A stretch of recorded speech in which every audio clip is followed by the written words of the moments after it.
Good morning, ladies and gentlemen. The Rule of Law Congress, Rule of Law and Justice for All will commence shortly. Please be seated. A gentle reminder, please kindly mute your phones and any electronic devices. For those who are attending the event online, please mute your microphones. The Congress will be conducted in English and Cantonese, with separate channels for simultaneous interpretation in Cantonese, Putonghua, and English. Please tune to Channel 1 for English, Channel 2 for Cantonese, and Channel 3 for Putonghua. You may pick up your headsets at the entrance of this room. If you wish to have a SI headset now, please raise your hand and our event team will pass one to you. For online participants, you may choose your preferred language as shown on the screen by clicking on the channel directly.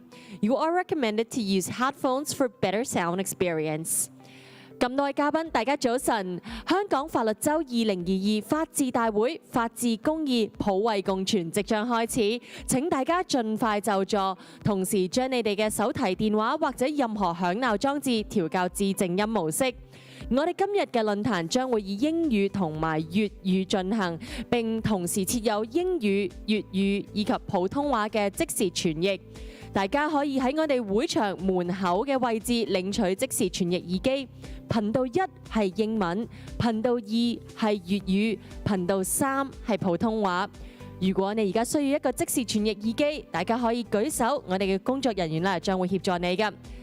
線上參加我哋今日論壇嘅與會者，你可以點擊直播框旁邊嘅語言按鈕去選擇你想收聽嘅語言。為咗最佳嘅觀賞效果，我哋建議喺網上收睇緊直播嘅觀眾使用耳機參加我哋今日嘅論壇。多謝合作。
Ladies and gentlemen, please put our hands together to welcome our distinguished guests into the hall. A big round of applause.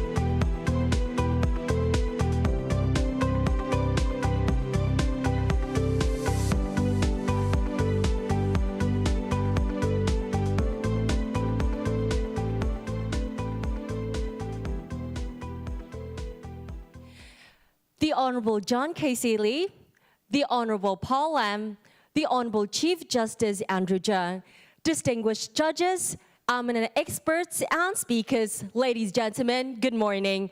Welcome to the Rule of Law Congress, Rule of Law and Justice for All, organized by the Department of Justice of the Hong Kong Special Administrative Region of the People's Republic of China. A very warm welcome to everyone participating in today's Congress, both physically and also online. My name is Vinci, the MC for today. Before the Congress begins, we would like to invite the following distinguished guests to proceed onto the stage for a group photo. Let's first welcome the Honorable John Casey Lee, the Chief Executive of the Hong Kong Special Administrative Region. A big round of applause. Next, let's welcome Mr. Chen Dong, Deputy Director of the Liaison Office of the Central People's Government in the Hong Kong Special Administrative Region. The Honorable Andrew Cheung Koh Nung GBM, the Chief Justice of the Court of Final Appeal. Welcome, Chief Justice. Secretary for Justice, the Honorable Paul T.K. Lam, SBS SCJP. Welcome, SJ. The Honorable Robert Tang Ching, GBM SBS JP, non-permanent judge of the Court of Final Appeal. Welcome. Next, let's welcome the Honorable Elsie Leung OIC, GBM JP, former Vice Chairperson of Basic Law Committee of NPCSC. Welcome. Last but not the least, let's welcome Professor Ignacio Tirado, Secretary General of the International Institute for the Unification of Private Law, UNIDROIT, onto the stage.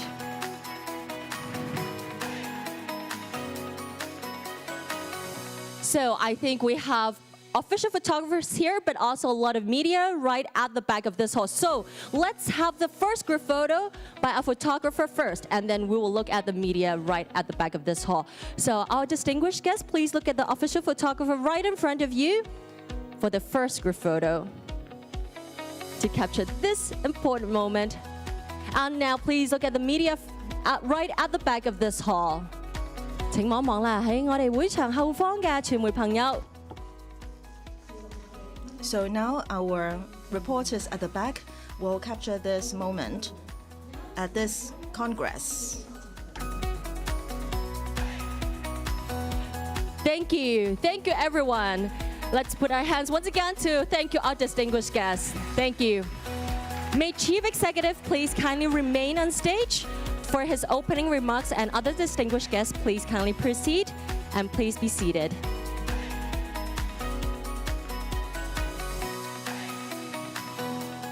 Now we would like to welcome Chief Executive to proceed to the podium to officiate the opening ceremony of today's Congress.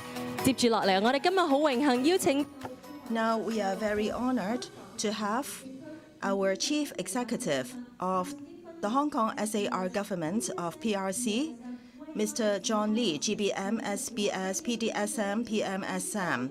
Let's put our hands together for our Chief Executive's opening remarks. Mr. Chen Dong, Mr. Cheung, Professor Ignacio Tirado, distinguished guests, ladies and gentlemen, I am very happy to be here at the Rule of Law Congress, organized by the Department of Justice. So we have this 5-day legal week, and in a flash, this is already the last day. On Monday, at the opening of the legal week, at the event, I spoke in English and I introduced the legal system of Hong Kong and also our diversified professional legal services. Hong Kong is a melting pot of Eastern and Western culture. Many people are bilingual, or trilingual and biliterate. And this is already the last day of the legal week. I am speaking now in Chinese to talk about our strengths and also our direction as an international legal services and dispute resolution services center. Hong Kong has a very deep tradition of rule of law. And rule of law is incorporated in many aspects of life. For different industries and sectors' prosperous development, a solid foundation has been laid. According to World Bank Global Governance Index, Hong Kong's rule of law index before the reunification in 1996 was 69.85, so less than 70 points. After that, it rose gradually, and in 2003, for 19 years, our score exceeded 90. So this shows that our rule of law standard is well recognized by the international community. Hong Kong's rule of law and common law system is being protected and supported by the Basic Law. This is the best system guarantee under one country, two systems. One country, two systems is a really big invention, which is unprecedented. It is the foundation.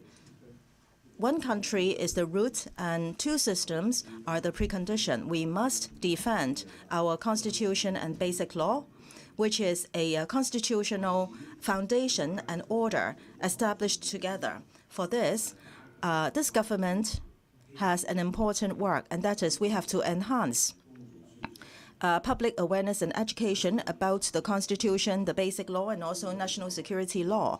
Last month, when I announced the policy address, I announced that the CS4A would lead a team which will be renamed into Constitution and Basic Law Promotion Steering Committee. So this shows that the government is very determined to promote basic law. The government will also set up a Rule of Law Education Steering Committee to be led by Secretary for Justice in order to promote rule of law education and leadership training program. So for different members of the community, rule of law education or teaching materials will be provided, and community leaders, community members will be given consistent and correct rule of law information so that the public will understand the constitutional order in Hong Kong. The government gives full support to the judiciary to exercise independent judicial rights. And then at the same time, legal practitioners should also discharge their duties according to law in order to uphold rule of law, so that members of the public and also the international community have more confidence in our rule of law. On 1st of July, President Xi Jinping made important remarks. He emphasized that one country, two systems is a very good system which is well proven. There is no reason to change it. We must adhere to it in the long term. The Chinese Communist Party in the 20th Congress last month was concluded successfully.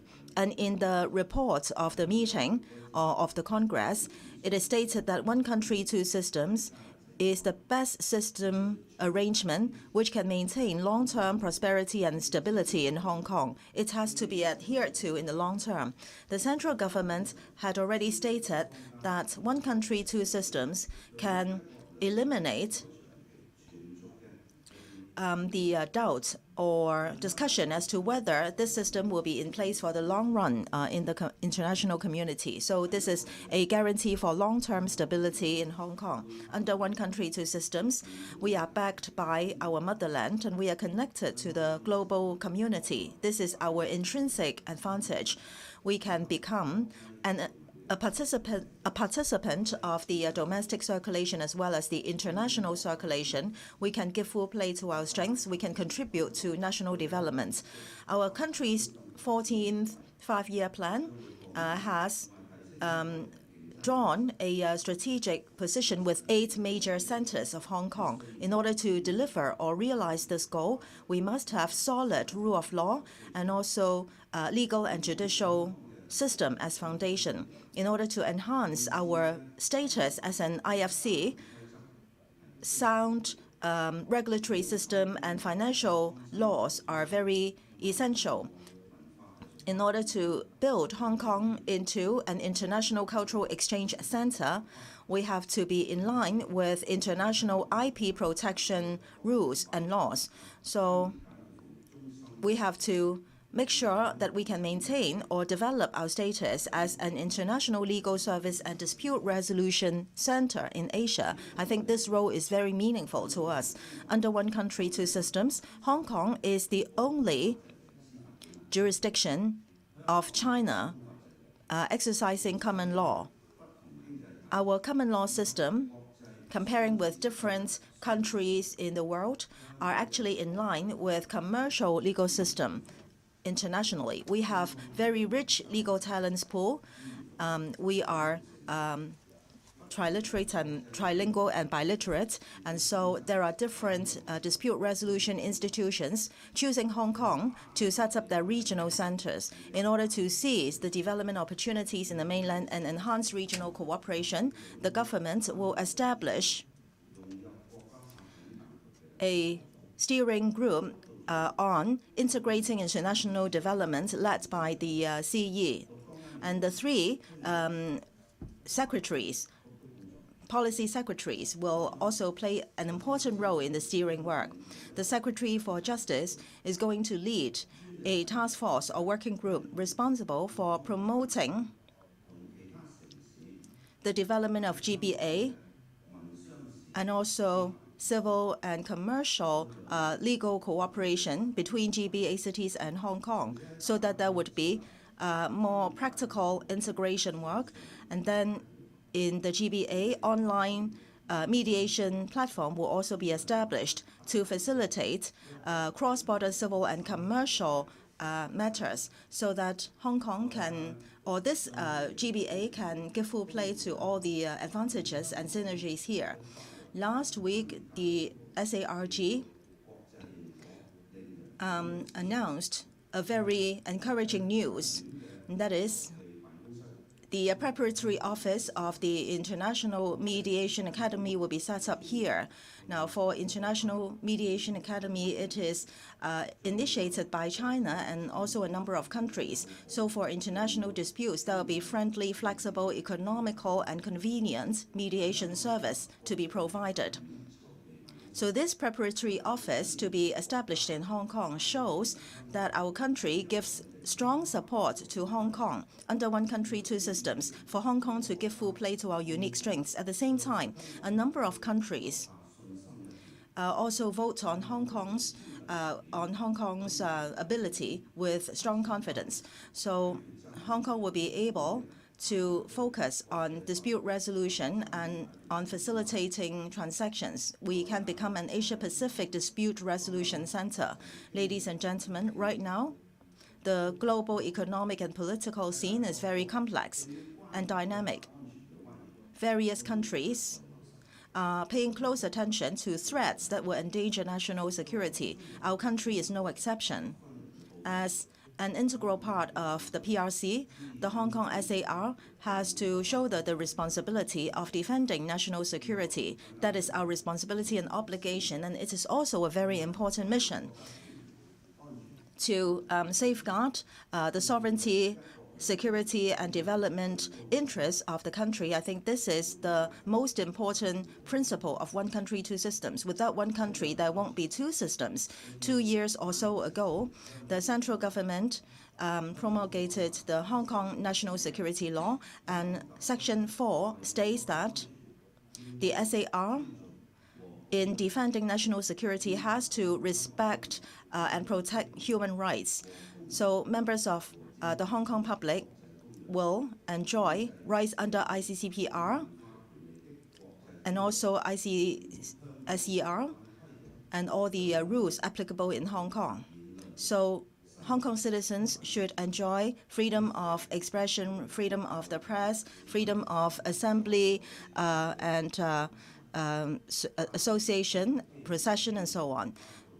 The basic principles of rule of law include the innocent presumption and also the right to be heard, All these are being protected by Section 5 of the National Security Law. The facts speak for everything. Actually, the National Security Law is very important in defending the law and order and security here in Hong Kong. Since the enactment of the National Security Law in Hong Kong, well, we can see that there is enhanced safety and stability. In the future, we have to continue to have this sense of crisis. We have to have a bottom line mentality in order to make sure that we are defending national security in the long term. Apart from enhancing legal enforcement, promotion and education, publicity, and preparation work, we also have to tell a good story and a true rule of law story to the external parties. In other countries, many people may not have an accurate understanding of the actual situation in Hong Kong. If they only rely on media reports and also untrue and misinformation in social media, it is easy for them to have misunderstanding about Hong Kong. This week, we are having this Hong Kong Legal Week 2022. So we are showcasing Hong Kong's development of legal services from different angles, our achievements and our international vision. So this is a good start of telling a good rule of law story about Hong Kong. In 2020, the SARG organized the first Rule of Law Congress. And at that time, because of COVID-19, the scale of the event was limited, and participants mainly joined online. And today, we are organizing Rule of Law Congress again. Under precise pandemic control, we are reducing restrictions in an orderly way. So right here at the venue, there is big turnout. At the same time, many renowned overseas speakers come personally to Hong Kong to witness the fact that Hong Kong is going back to the international scene. There are a lot of things, good things, that are worth sharing with the international community. We have a free and vibrant economy. We have diversified and creative culture. We have deep and also we have deep rule of law, which is keeping up with time. This time, Hong Kong Legal Week 2022 is a starting point. The SARG, by means of different government officials and leaders making overseas visits, doing promotion, publicity, and exchange, and also all the international events and conferences to be held in Hong Kong in different formats, will be telling a real story of Hong Kong to the international community. And also showcase our special characteristics to the rest of the world. I wish great success to the Congress today and wish you good health. Thank you very much. Thank you, Mr. Lee, our Chief Executive, for kicking off the Rule of Law Congress today. Mr. Lee, please be seated. It is my pleasure to welcome the next distinguished guest onto the stage to deliver the opening remarks for us. We would now like to invite the Chief Justice of the Court of Final Appeal, the Honorable Andrew Cheung Kui Nong, GBM, onto the stage to deliver his opening remarks. Chief Justice Cheung, please.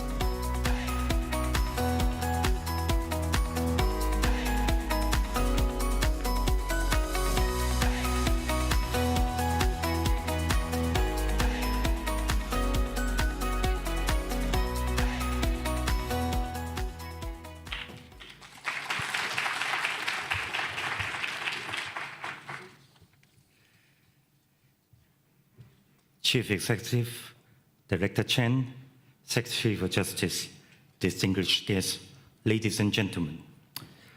I'm honored to be invited to make these opening remarks at this year's Rule of Law Congress. Since the inaugural Hong Kong Legal Week in 2019, this event has quickly become one of great significance, not just to the legal industry, but to a wider audience in general.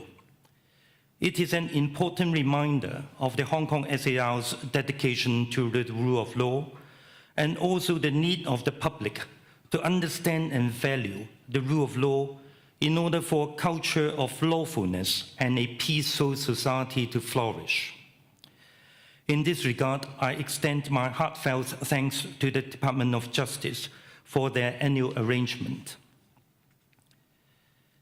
It has long been said that Hong Kong's success was built on the strength of its rule of law. This is undoubtedly true. The rule of law and lawfulness indeed underlie Hong Kong's prosperity and peaceful society. As is generally agreed, the rule of law requires that laws must be properly enacted and clearly expressed. They must be published and publicly accessible.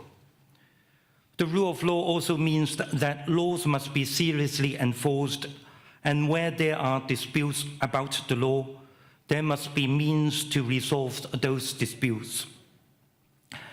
The rule of law as practiced in Hong Kong also embraces the protection of human rights.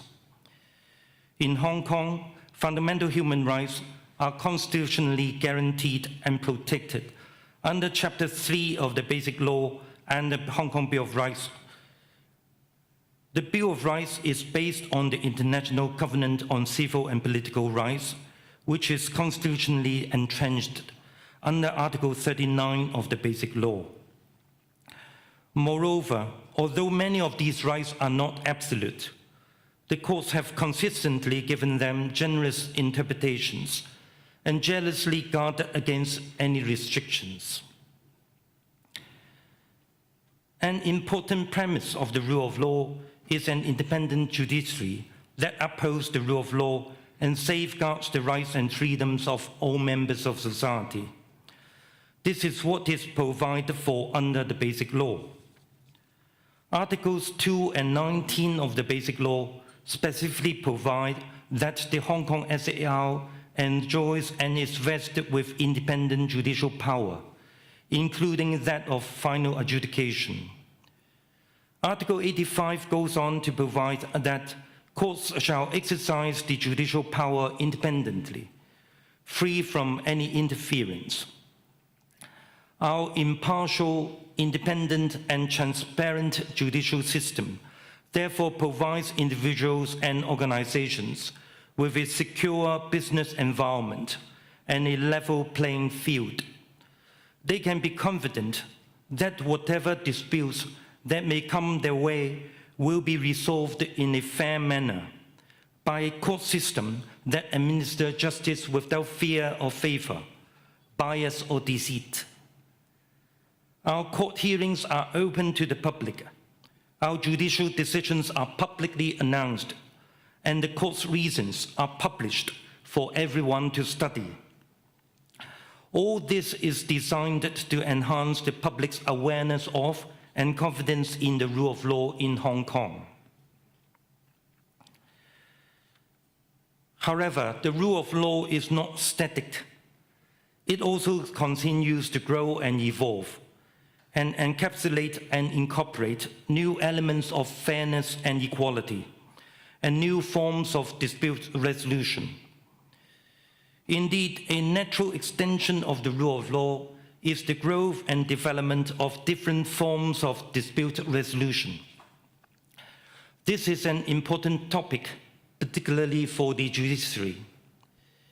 In recent years, court-annexed mediation and other means of dispute resolution have grown and flourished in Hong Kong.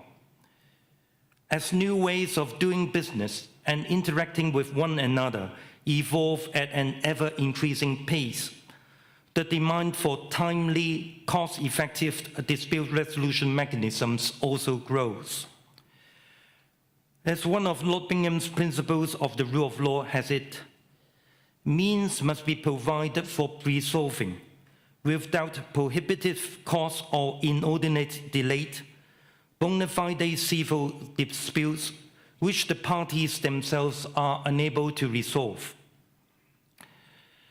Whilst the courts are there to provide dispute resolution through litigation, it must be recognized that litigation is not always accessible to all, and the outcomes of litigation are not always ideal or time and cost effective. by ensuring increased access to different forms of dispute resolution mechanisms. Access to justice is enhanced, and the reach of the rule of law is both greater and firmer. And this, in turn, promotes the benefits that are associated with the rule of law. The importance of the rule of law continuing to develop is critical in ensuring that the developing needs of society are met, particularly as relates to access to justice by society at large. Failing to meet this demand could lead to disillusionment with the rule of law, and it is of critical importance to the future that the support of the next generation for the rule of law is enlisted. In addition to ensuring members of society have good access to justice, it is equally important that they are armed with an understanding and appreciation for the rule of law. This issue of education is of such importance that the United Nations Educational, Scientific and Cultural Organization and the United Nations Office on Drugs and Crime have in recent years partnered together and jointly developed educational tools and materials and to train teachers on rights and the rule of law, called the Global Citizenship Education for the Rule of Law. Schools are, in many ways, a microcosm of society, and as such, they are the perfect environment in which young people ought to be engaged in thinking about the rule of law, its purpose and benefits, and why the rule of law is superior to, say, the rule of man, mob rule, or rule by law. The youth of Hong Kong, and indeed the world over, are just as significant contributors to a culture of the rule of law and lawfulness as other members of society. Although the rule of law is open to different legitimate interpretations, like many other concepts, it is susceptible to be misinterpreted and misused. In this information technology-driven era, bias and misinformation are just as easily spread, if not more easily spread, than information. In prosperity, it is all too easy to take the rule of law for granted, as it seems to naturally underpin our society. Yet, without fair-mindedness and without a culture of lawfulness, there can be no rule of law. These are values that we must now work hard to impart on the next generations, to ensure that they too will safeguard the rule of law and enjoy the benefits of a fair and peaceful society in which justice is accessible to all. Looking at today's program, if I were to pick one word to describe it, it would be progress. The rule of law is not static. It must also develop and evolve to meet the needs of society. New elements will be incorporated, and the old elements must also be continuously reviewed and strengthened. The topics being discussed today not only examine what the rule of law is, but what it can be for us all in the future. As I mentioned, this conference is a reminder of Hong Kong's dedication. We are dedicated to safeguarding and maintaining our rule of law. With maintenance comes development, and with development comes evolution.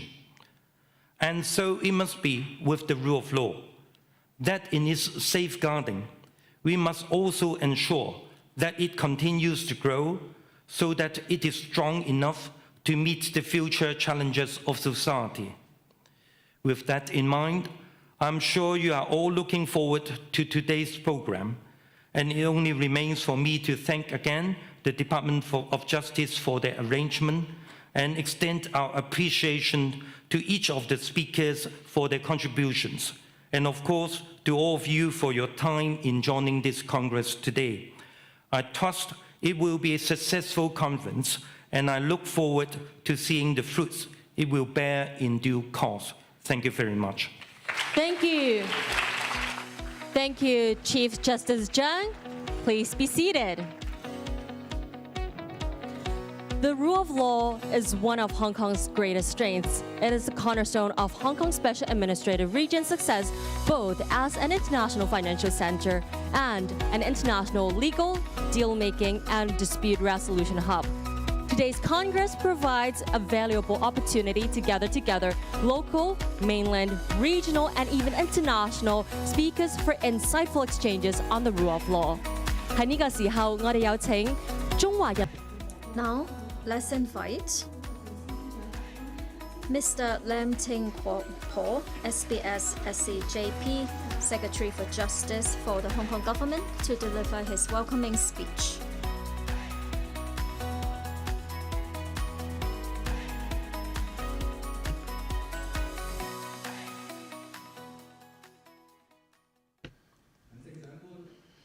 Mr. John Lee, Mr. Zhang, Mr. Chen, Mr. Tirado, ladies and gentlemen, good morning. I will copy our CE and speak to you in Cantonese today. We are on the last day of the current legal week activity. I would like to take this opportunity to thank our co-organizers.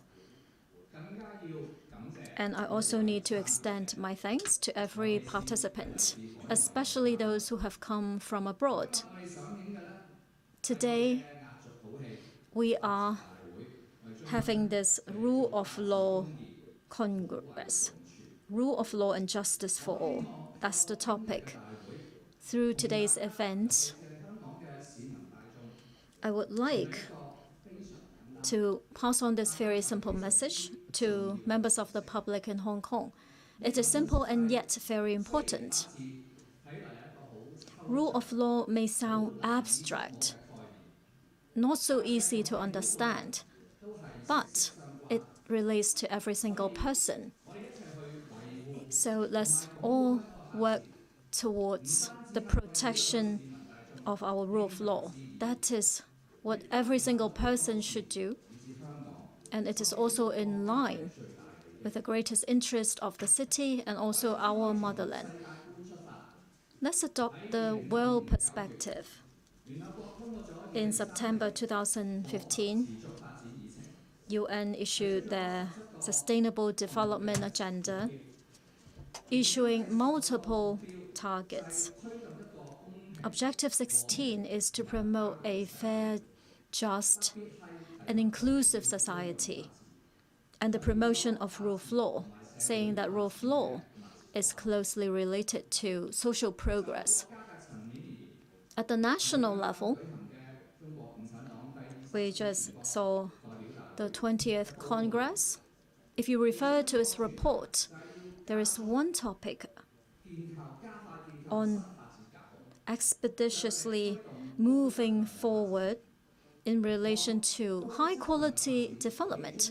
When we talk about high-quality development, of course, it has to be sustainable. So following this topic, we have to promote national progress based on rule of law. High-quality development and rule of law are closely related when it comes to the construction of this comprehensively modern world in China.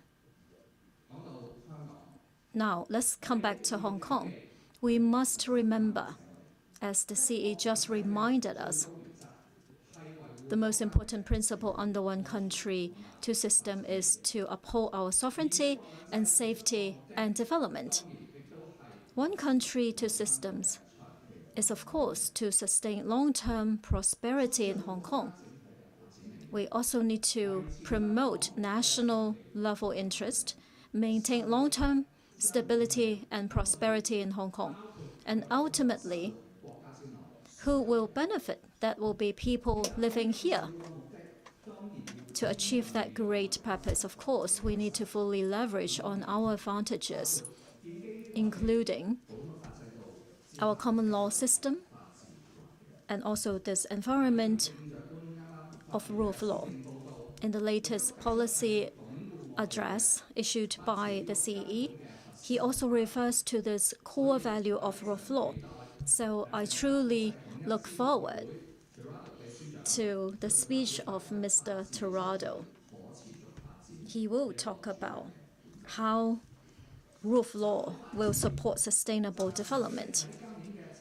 Chairman Xi delivered his speech on the 1st of July, saying that he wants Hong Kong to continuously grow, gain more momentum, and also leverage on the historical opportunities presented by the progress of our motherland.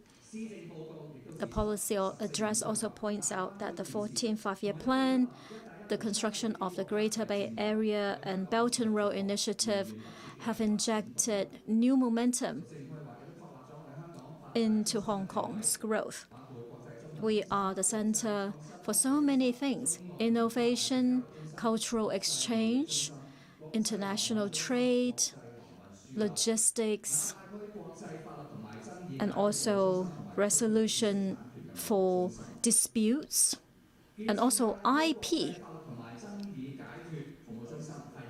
The construction of our dispute resolution center is an important pillar. But in order to achieve everything listed, we have to understand they are all intertwined together, closely related.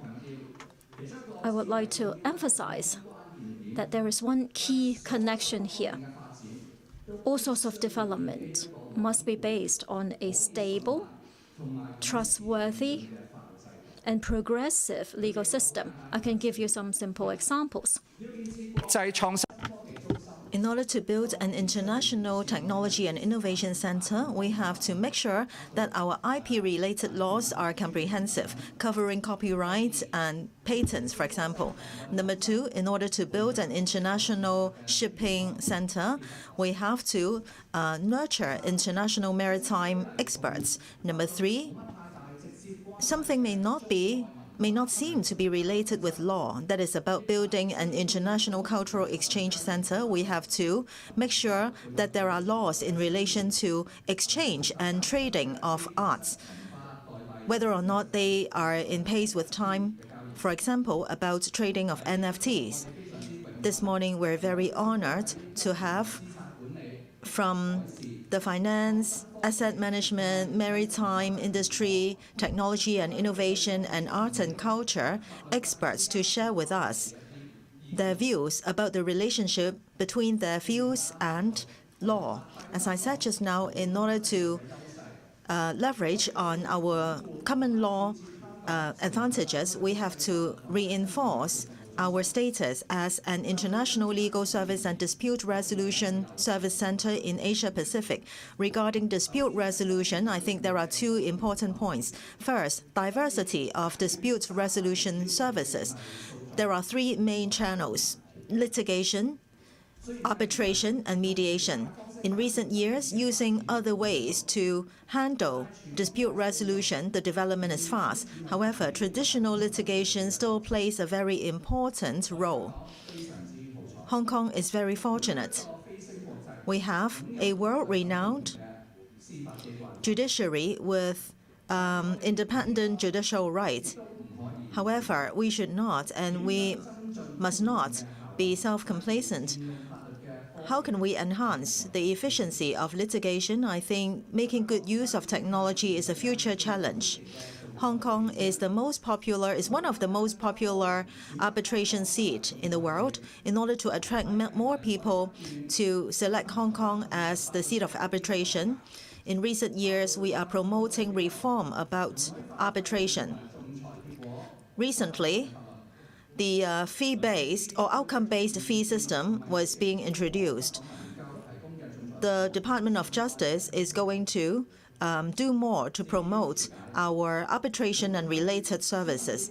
And then regarding mediation, the judiciary and the legal profession are doing a lot to promote it as an alternative dispute resolution method in place of litigation.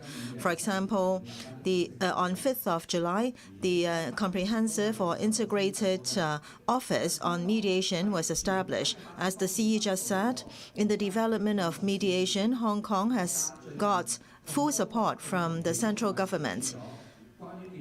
With a number of countries, a joint declaration was signed. And under this agreement, the preparatory office of the International Mediation Academy is to be established in Hong Kong. Starting 2023, the preparation work will commence, and then international negotiations will be organized. And preparation work will be done to build this international academy. And when the related convention is successfully signed, I think the Hong Kong Preparatory Office will be turned into the secretariat and the head office of the institution. Now, for secretariats and head offices of international organizations being set up in Hong Kong, this is really unprecedented for our country. This shows that there is full confidence on Hong Kong as an international legal service and dispute resolution service center. This can be considered a big gift from the central government to Hong Kong, and we must complete this mission without failing the relevant parties. Number two, I think a very important point about dispute resolution service is that it must be made popular. So there are channels that when people face disputes, they can seek and get fair and just treatment. So as we all know, one very important element of rule of law is to seek justice, access to justice. And I think an important criterion is to offer convenient, efficient, and cost-effective dispute resolution channel. We do not only take care of multinational enterprises and financial institutions. We have to also take care of each and every member of the public, regardless of their background. On different occasions, I emphasized that my wish is to make Hong Kong as a legal service food court, so we can offer different formats of dispute resolution service at different costs. As long as people have the need, they can find something to satisfy their needs. It is not enough to build such a food court. It is more important to enable members of the public to understand what kind of dishes are available in this food court to attract them to come. So one very important area of work in the future for the Department of Justice is to promote our legal and dispute resolution services so that people have better understanding and they will have confidence in using our legal and dispute resolution services. This afternoon, we have invited a number of experts in this area to share their insights. We have a non-permanent judge from the Court of Final Appeal. Now, if young people can thrive, Hong Kong will also stay prosperous as a result. President Xi said that we must show care and love to young people. Young people are important participants in the building of rule of law. So that's why this afternoon we have arranged a special session so that young people can brainstorm. They can think of how to better facilitate the building of roots for rule of law.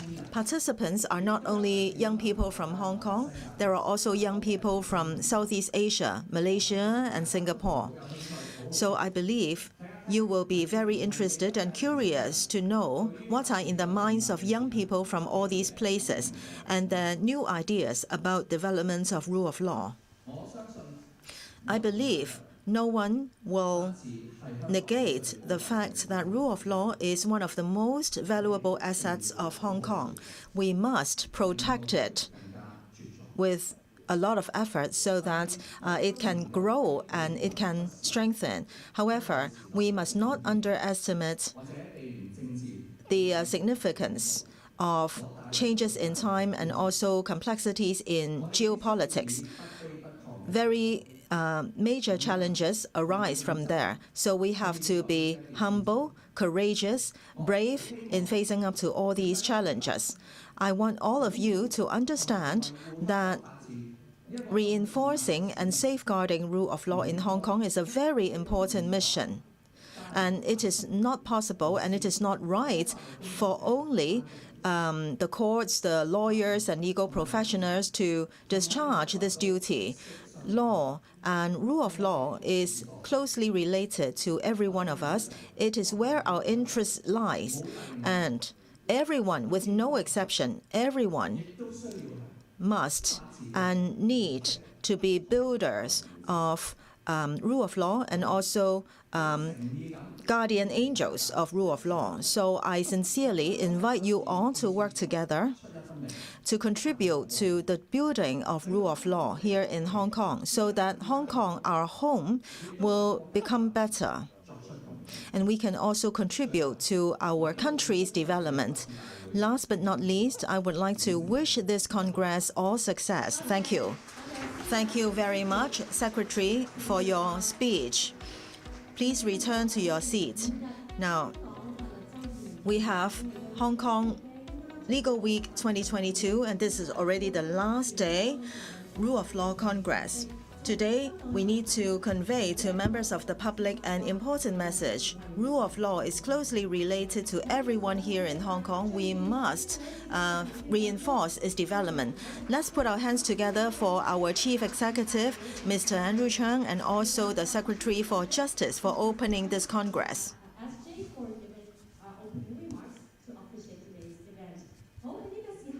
So now, Mr. John Lee, our Chief Executive, has to attend other public events. He has to leave now. So let's applaud for our Chief Executive for his attendance here at this Congress. The Honorable John Casey Lee for joining us today. Thank you so much.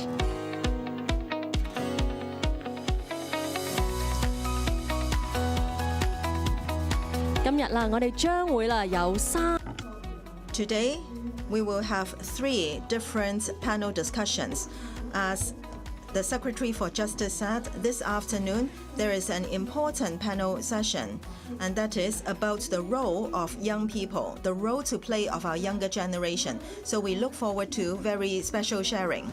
Secretary General of the International Institute for the Unification of Private Law, Uni Dua, onto the stage to deliver the keynote speech for us. Professor Tirado, please.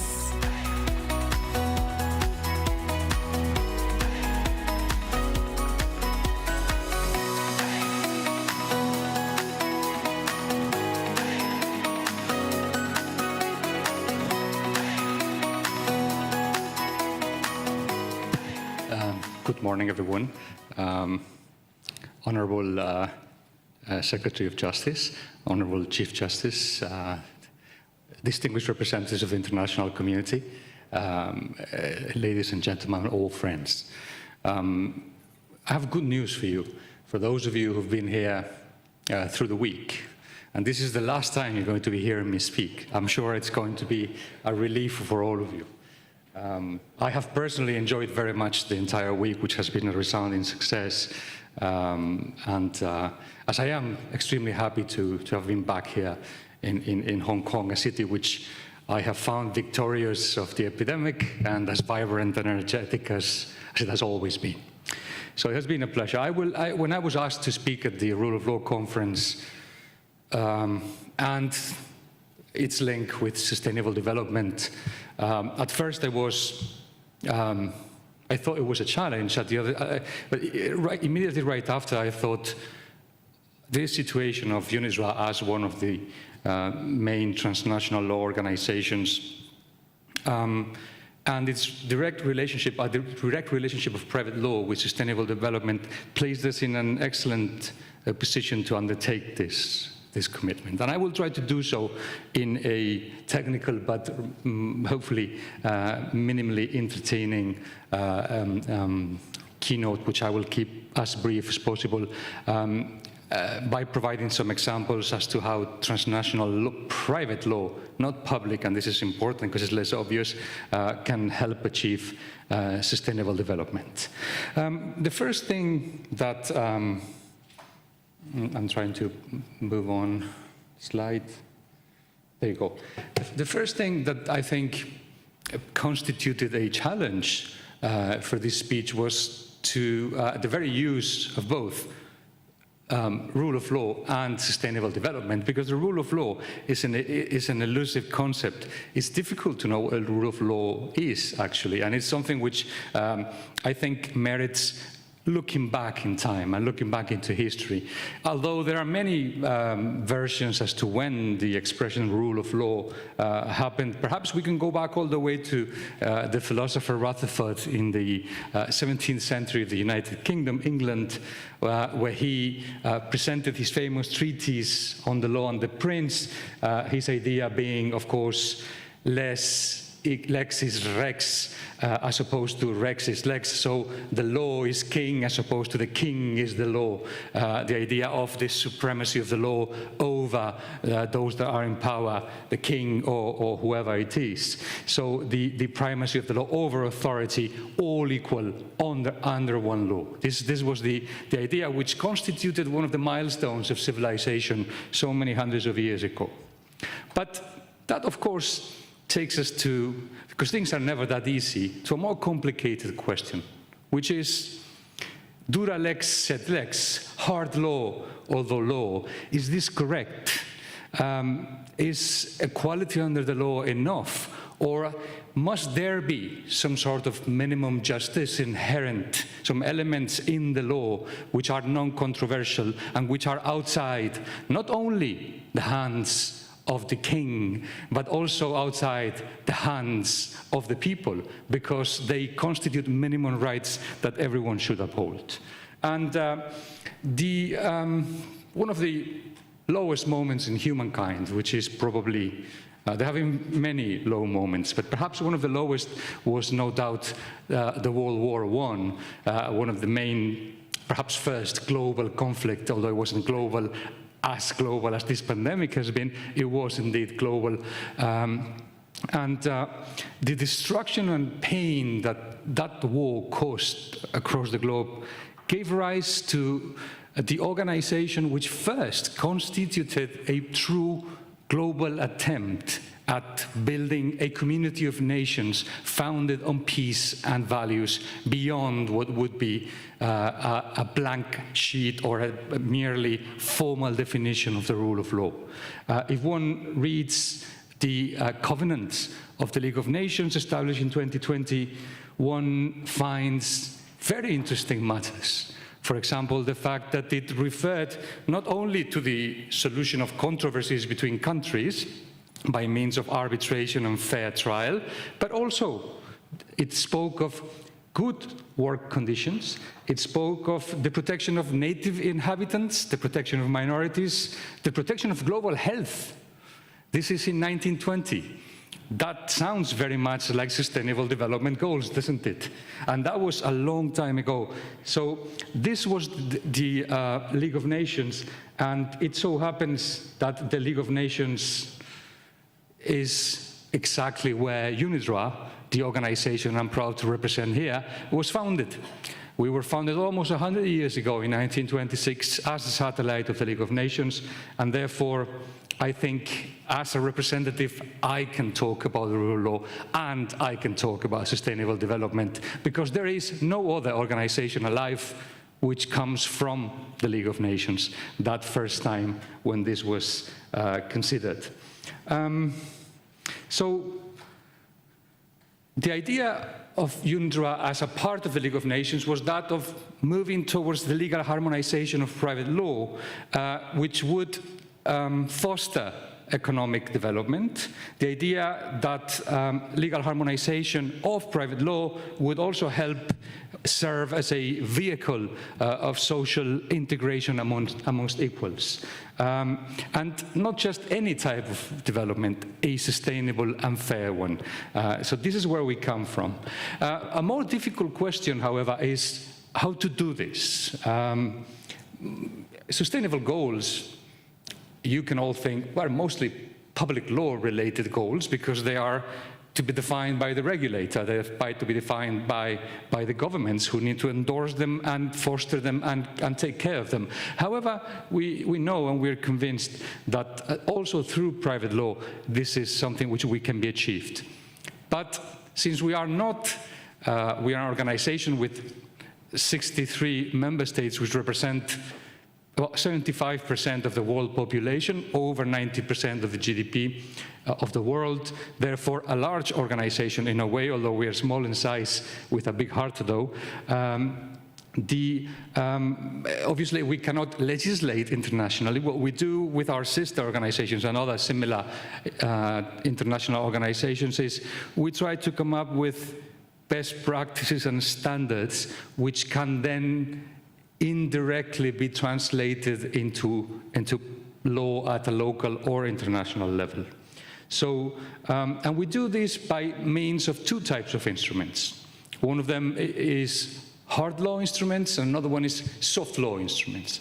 And hard law instruments, you will all immediately think, well, this is the best thing. UNISRA or other organization comes up with a treaty which endorses sustainable development goals, and therefore, because it's hard law, it becomes automatically applicable in all the jurisdictions.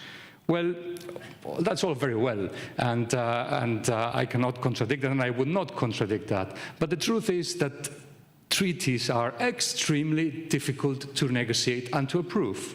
And if they do have not only private law matters, but also matters which concern economy and the cession of sovereignty, it becomes the more difficult. Let me give you the example of our latest treaty, the MAC Protocol to the Cape Town Convention, on something as non-controversial as facilitating access to cheap credit for tractors and machinery in the area of mining, agriculture, and construction. What can be less political than that? What can be less controversial than that? Well, it took us 13 years to negotiate and approve that treaty. So you can think how difficult it is nowadays to come up with hard law solutions, even in the sphere of private law, which can actually make a difference. So it is very possible that moving forward, treaties will be confined to situations in which public interest is involved, meaning procedural rules or rules which concern formal mechanisms or elements that are covering mostly cross-border relationships. So the future of transnational law and the future of creating a legal order internationally which complies with sustainable goals is in the realm of soft law. And soft law is not as soft as it seems. It's more law than it is soft if it's adequately defined and is adequately applied. The model laws that some of our organizations create become domestically, as they are incorporated, national law, and therefore become hard law immediately. And those are easier to negotiate, they are technical, and they have been growing in number and in importance in the last years. Many of the most important countries in the world, many of the developing countries, most of the developing countries, I say, are using soft law instruments, which are soft at the origin, but hard when they are implemented domestically.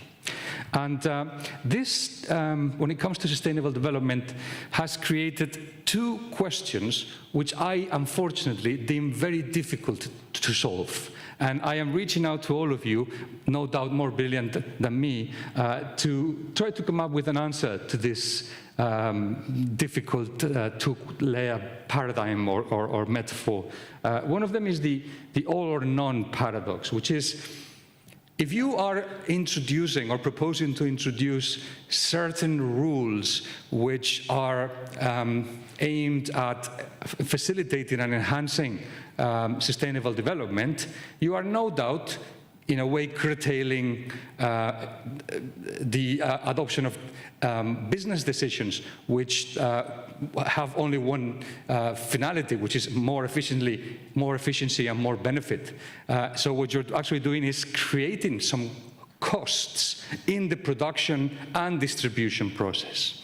So if some countries do incorporate those, but others don't, and we have a cross-border open free trade system to some extent, what we're creating is a competitive disadvantage. So the idea is, in order for all of us to have sustainable development, in order to have a competitive system which incorporates sustainable development, in truth, what would be best is that there is no competition at the sustainable development level, so that everyone is compliant with those minimum standards that are required. Because if some comply and some don't, then there's unfair competition and the system just doesn't work.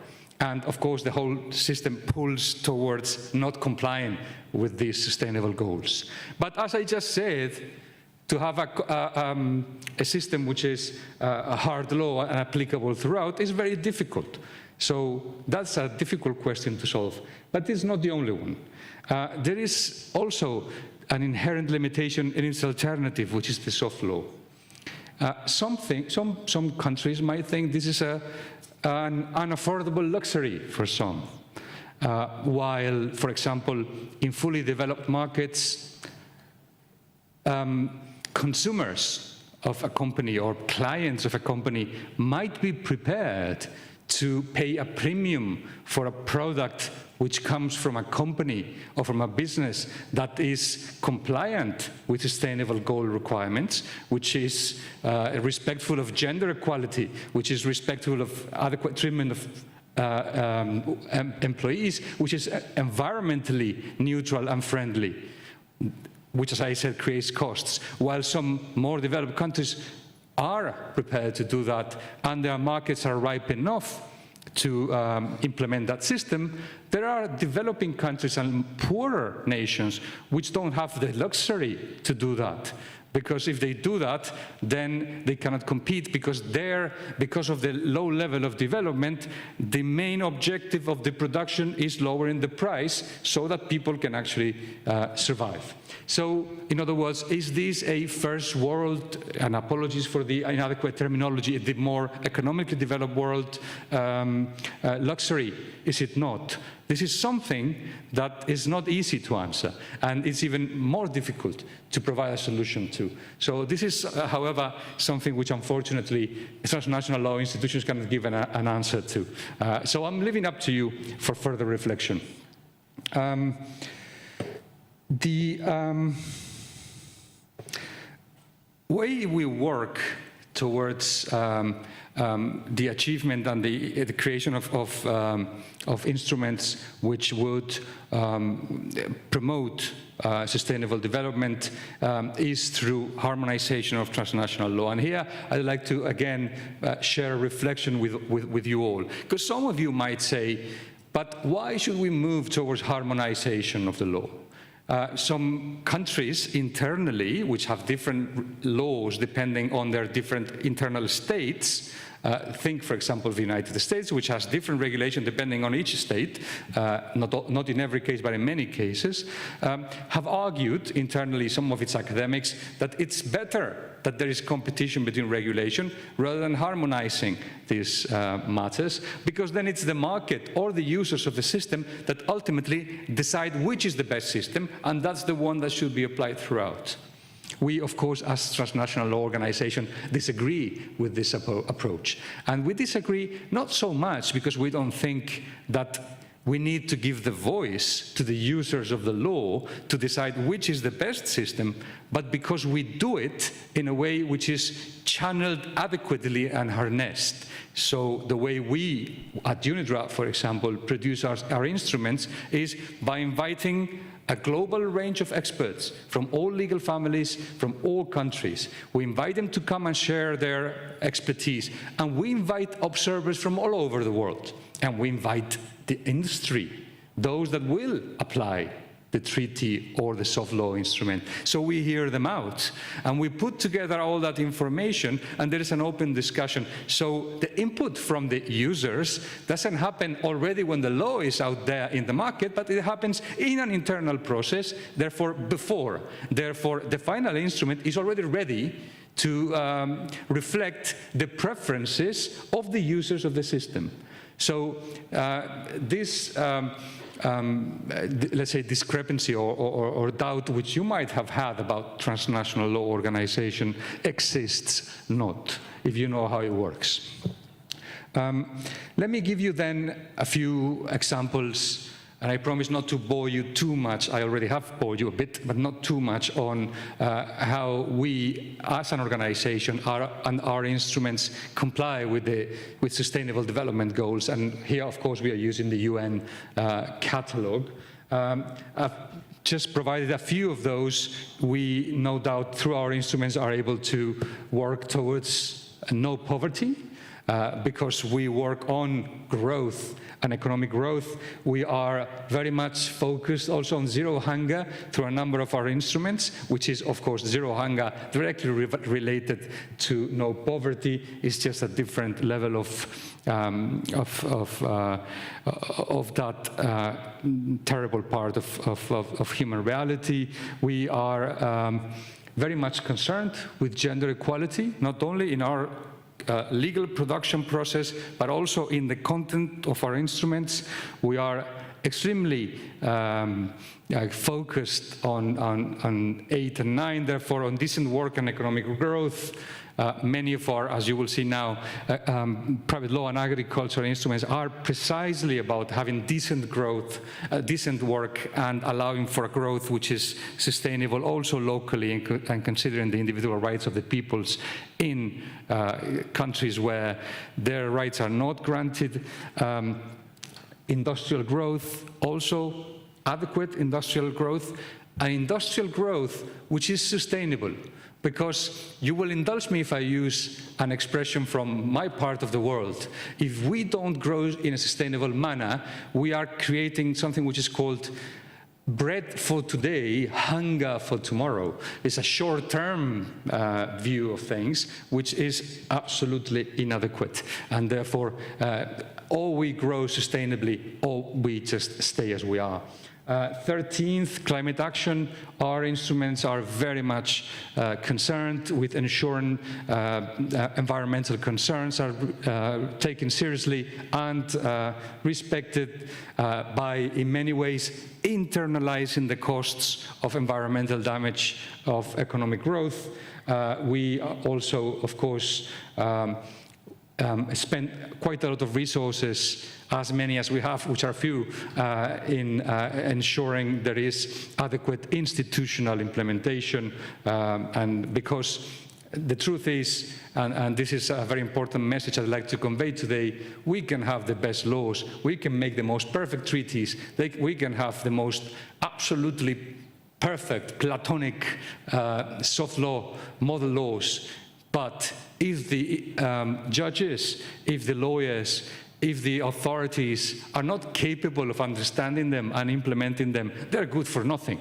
They're just black letter law which is good to be left in a drawer of a ministry. So the effort needs to go, and this is not only our concern, but it should also be the concern of the ministries in all countries, to ensure that you come up with good legislation, but you invest, and invest a lot, in capacity building and in ensuring that your institutional framework is of excellence. This is something which happens already in Hong Kong, which is famous for its excellent institutions, but this is not the rule around the world. And without that, it's difficult to achieve a good result. So let me be a little bit more specific on some of our instruments and how they help achieve the Sustainable Development Goals. We've spoken at length this week about the Cape Town Convention, one of the most successful commercial treaties in history, and how they can help achieve the goals, both directly and indirectly. Of course, this is a treaty which facilitates access to credit.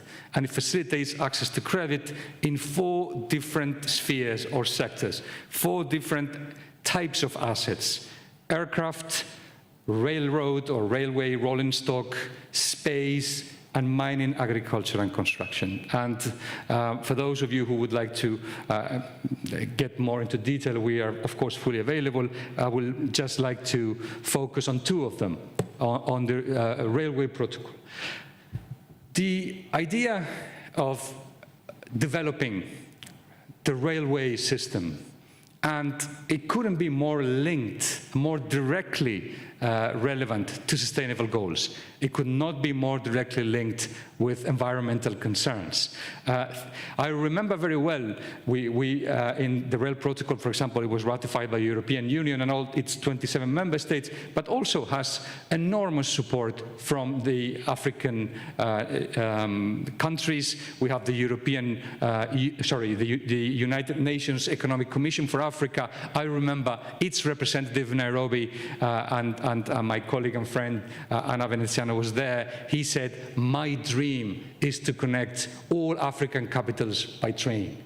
He was convinced that doing that, the development of Africa would be assured for generations.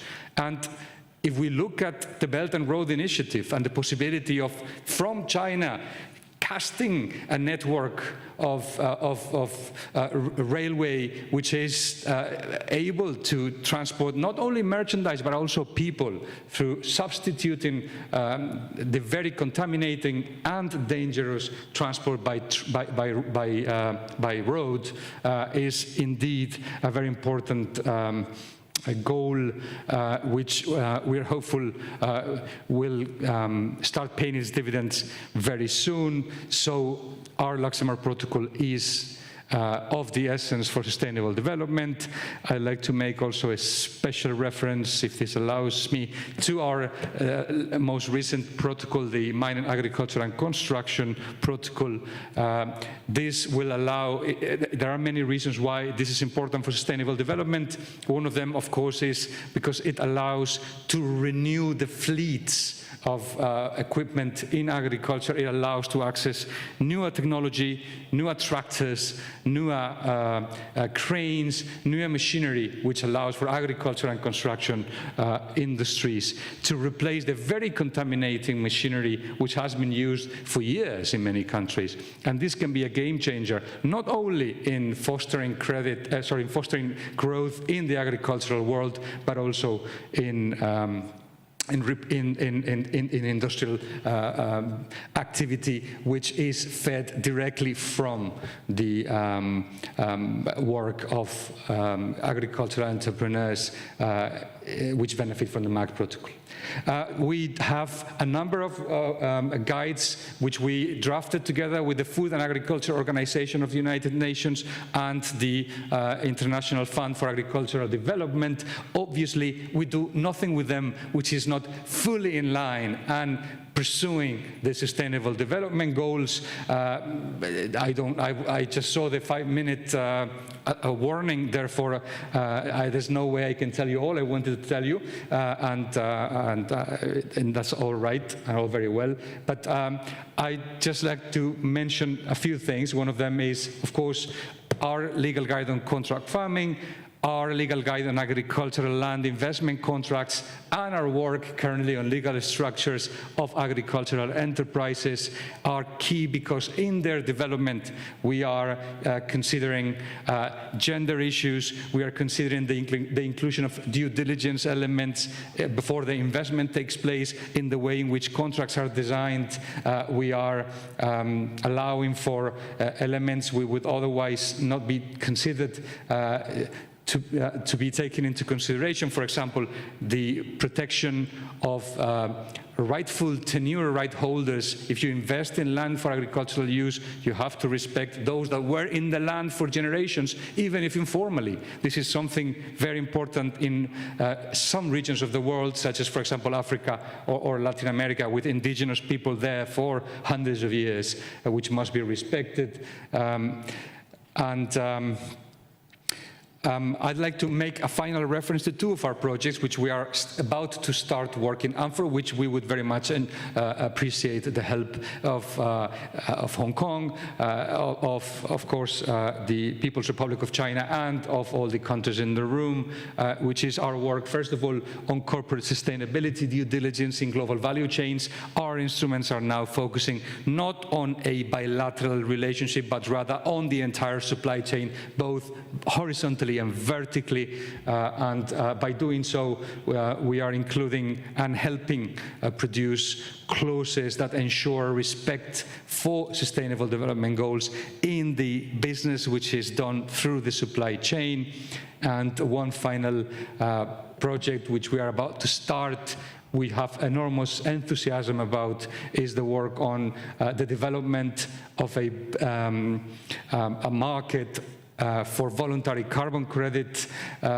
This is something which we've started following the work that's done by the Task Force for Scaling Voluntary Markets for Carbon Credits. Of course, this will ensure that there is more direct private financing for climate action. There's biodiversity protection, there is pollution prevention, there is public health improvements and job creations in a sector which is key. And the growth of carbon credit markets in the coming years is going to be spectacular. No one denies that. And it fails. There is no rigorous private law analysis of what those carbon credits are and how they are to be traded, how they are to be used as collateral, how they are to be used in private law. And this is what we will be doing. Where I am from, and I'm finishing, which is the westernmost part of the Mediterranean, the southernmost part of Europe, we have a saying, which is that gratitude is the exclusive feature of righteous souls. I do not think I have a righteous soul, but I certainly aspire to it. So if you will indulge me, I would like to show my gratitude. One final word for Secretary of Justice Lam, for Deputy Secretary of Justice Choing, for Dr. Ding, and for the entire team of the Department of Justice, for the Secretary of Justice and Department of Justice, of Hong Kong SAR, for their impeccable organization, their extreme efficiency, and their absolute kindness. Thank you very much. Thank you. Thank you, Professor Tirado, for the inspiring keynote speech. Please be seated. Before we move on to the first panel section of today, we will have a 10-minute break. Please take your valuables with you whenever you leave this hall, and please enjoy the refreshments in rooms N204 to N210, which is just opposite of this conference hall, and return to this hall before the start of the first panel section in 10 minutes. So for online participants, there's no need for you to log out, and ladies and gentlemen, enjoy your 10-minute break and see you back very soon. Thank you.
Ladies, gentlemen, our first panel section will commence shortly, so please kindly make your way back to the conference hall as we would like to start the first panel section on time. Thank you.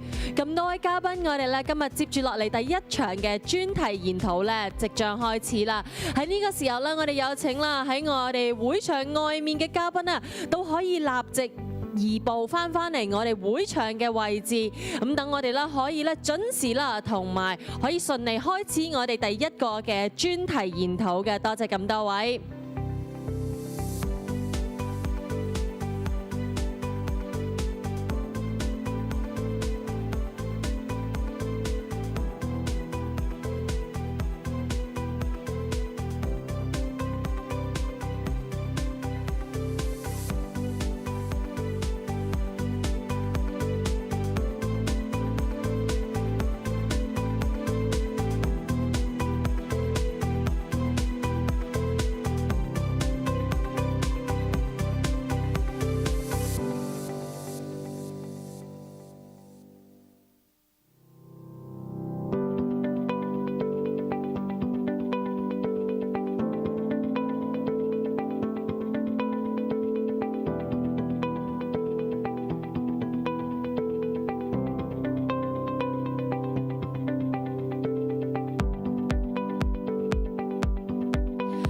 Ladies and gentlemen, our first panel section will now commence, so please make your way back to the hall and please be seated as soon as possible. Thank you.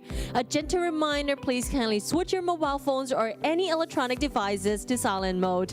咁多位嘉賓，我哋第一場嘅專題研討咧，立即就會開始啦。所以咧，我哋有請咁多位嘉賓啊，可以移步嚟返到我哋會場嘅位置。多謝合作。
Ladies and gentlemen, welcome back to the morning section of today's Congress.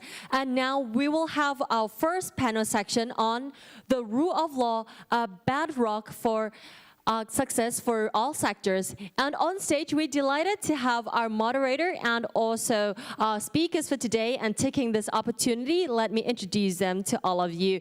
First, we have Mr. C.M. Chan as our moderator. A big round of applause to welcome Mr. Chan. Mr. Chan is the president of the Law Society of Hong Kong. And joining us on stage, we have four distinguished speakers. They are Mr. Dixon Wong, Mr. Edward Liu, Mr. Paul Starr, and Dr. Henrietta Choi Leung. Welcome. Before I officially pass the stage and also the time to our moderator, Mr. Chan, I would like to remind everyone that we will have a question and answer section after the panel discussion. If you have any questions, please write them down on the paper provided to you and pass them to our crew members. You may also scan the QR code for Q&A and type your questions via the link. For online participants, you can simply type your questions directly in the chat box at the bottom of the screen, and we will address your questions together at the Q&A section. So I guess our moderator is now ready. So ladies and gentlemen, without further ado, over to you, our moderator, Mr. CM Chan.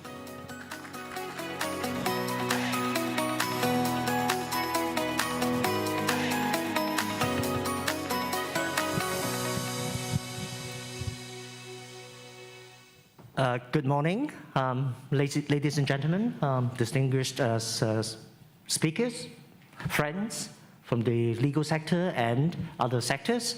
I'm thrilled to be here to moderate. I'm told that I can take off my mask, right? Well, I think, in fact, we can all take off our masks on stage. But anyway, this is a rule of law session, so let's stick to the rule. I'm absolutely thrilled to be here to moderate this very interesting session, as the rule of law is the bedrock of success for Hong Kong. We all know that. So we look at it from a different angle. We have a very, very diverse panel here with us today, from maritime law expert, construction law expert, investment law expert, investment expert, and arts and culture. So very, very interesting. Really look forward to the discussion. I'll just give you a few pointers, remarks before I let the real speakers speak. We all know that the rule of law is the cornerstone of Hong Kong's success as a leading international commercial and financial center, providing a secure environment for individuals and organizations and a level playing field for business. Hong Kong consistently ranked high globally in regard to rule of law and judicial independence. In 2021, the Institute for Management Development put Hong Kong in the 8th place globally in terms of the fair administration for justice in its World Competitiveness Ranking. In the latest edition of the World Justice Report, Rule of Law Index, issued just 2 weeks ago, I think, Hong Kong attained the 6th place in East Asia and the Pacific, and 22nd out of 140 countries and jurisdictions worldwide. But what does the term rule of law actually mean? I think Secretary General Tirado mentioned in his remarks speech, there's actually no universal definition for the term rule of law. Very interesting, he mentioned, look at the history. In fact, Aristotle also mentioned the term of rule of law. Lord Bingham, of course, had his 8 points, important points about the rule of law. So we all have very different definition on the term. For today's purpose, at least for me, I would like to look at the rule of law concepts from 3 important aspects. Number 1, a rule-based society, so that the government or citizens at large will not have a lot of discretion. So there's a rule-based for people to follow. The second one, as mentioned by the Chief Justice, judicial independence. I think everybody agrees that that's a very core element in a rule-based society, in a rule of law environment. The third point I would like to think is the point about equality, equal before the law. I think to me, I'm not saying that I'm excluding other elements of the rule of law, but to me, for today's purpose, I would like perhaps to focus more on these 3 points in our discussion later. We will explore, of course, these various aspects of the rule of law from the maritime, construction, arts, wealth management angles. And perhaps this is the time to briefly introduce our speakers. Mr. Edward Liu, partner of Hai Wen and Partners LLP, and the principal representative of the China Liaison Office, International Chamber of Shipping. Dr. Henrietta True Leung, Honorary Chair and President Emeritus of Hong Kong Arts Gallery Association, as well as a founder of Gallery Aura. Mr. Paul Starr, partner of King & Wood Mallesons, and Mr. Dixon Wong, Head of Financial Services and Global Head of Family Office of Invest Hong Kong. So in a minute, I'll invite our distinguished speakers to share their valuable experiences and thoughts regarding how important the rule of law in Hong Kong is for their respective sectors to flourish, and how each and every one of us can contribute to safeguarding the rule of law in Hong Kong. So I think we have a very strict time limit, 15 minutes to each speaker, and then we have a Q&A session. And if you have any questions, please by all means hand it over to the staff, and we will try to answer your questions. So without further ado, I'm going to invite the first speaker, Mr. Edward Liu, to come on the stage. Edward, please.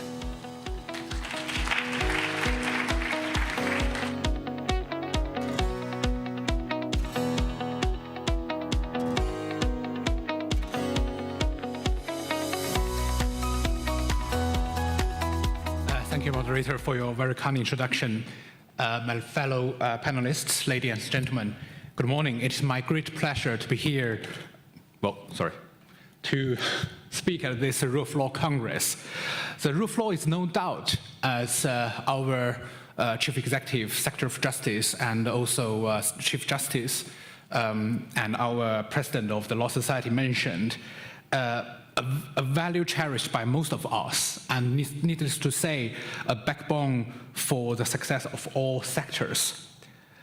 As the first speaker of this panel, I dare to teach fish how to swim by straying into the discussion on how the rule of law contributes to the flourish of their respective sectors.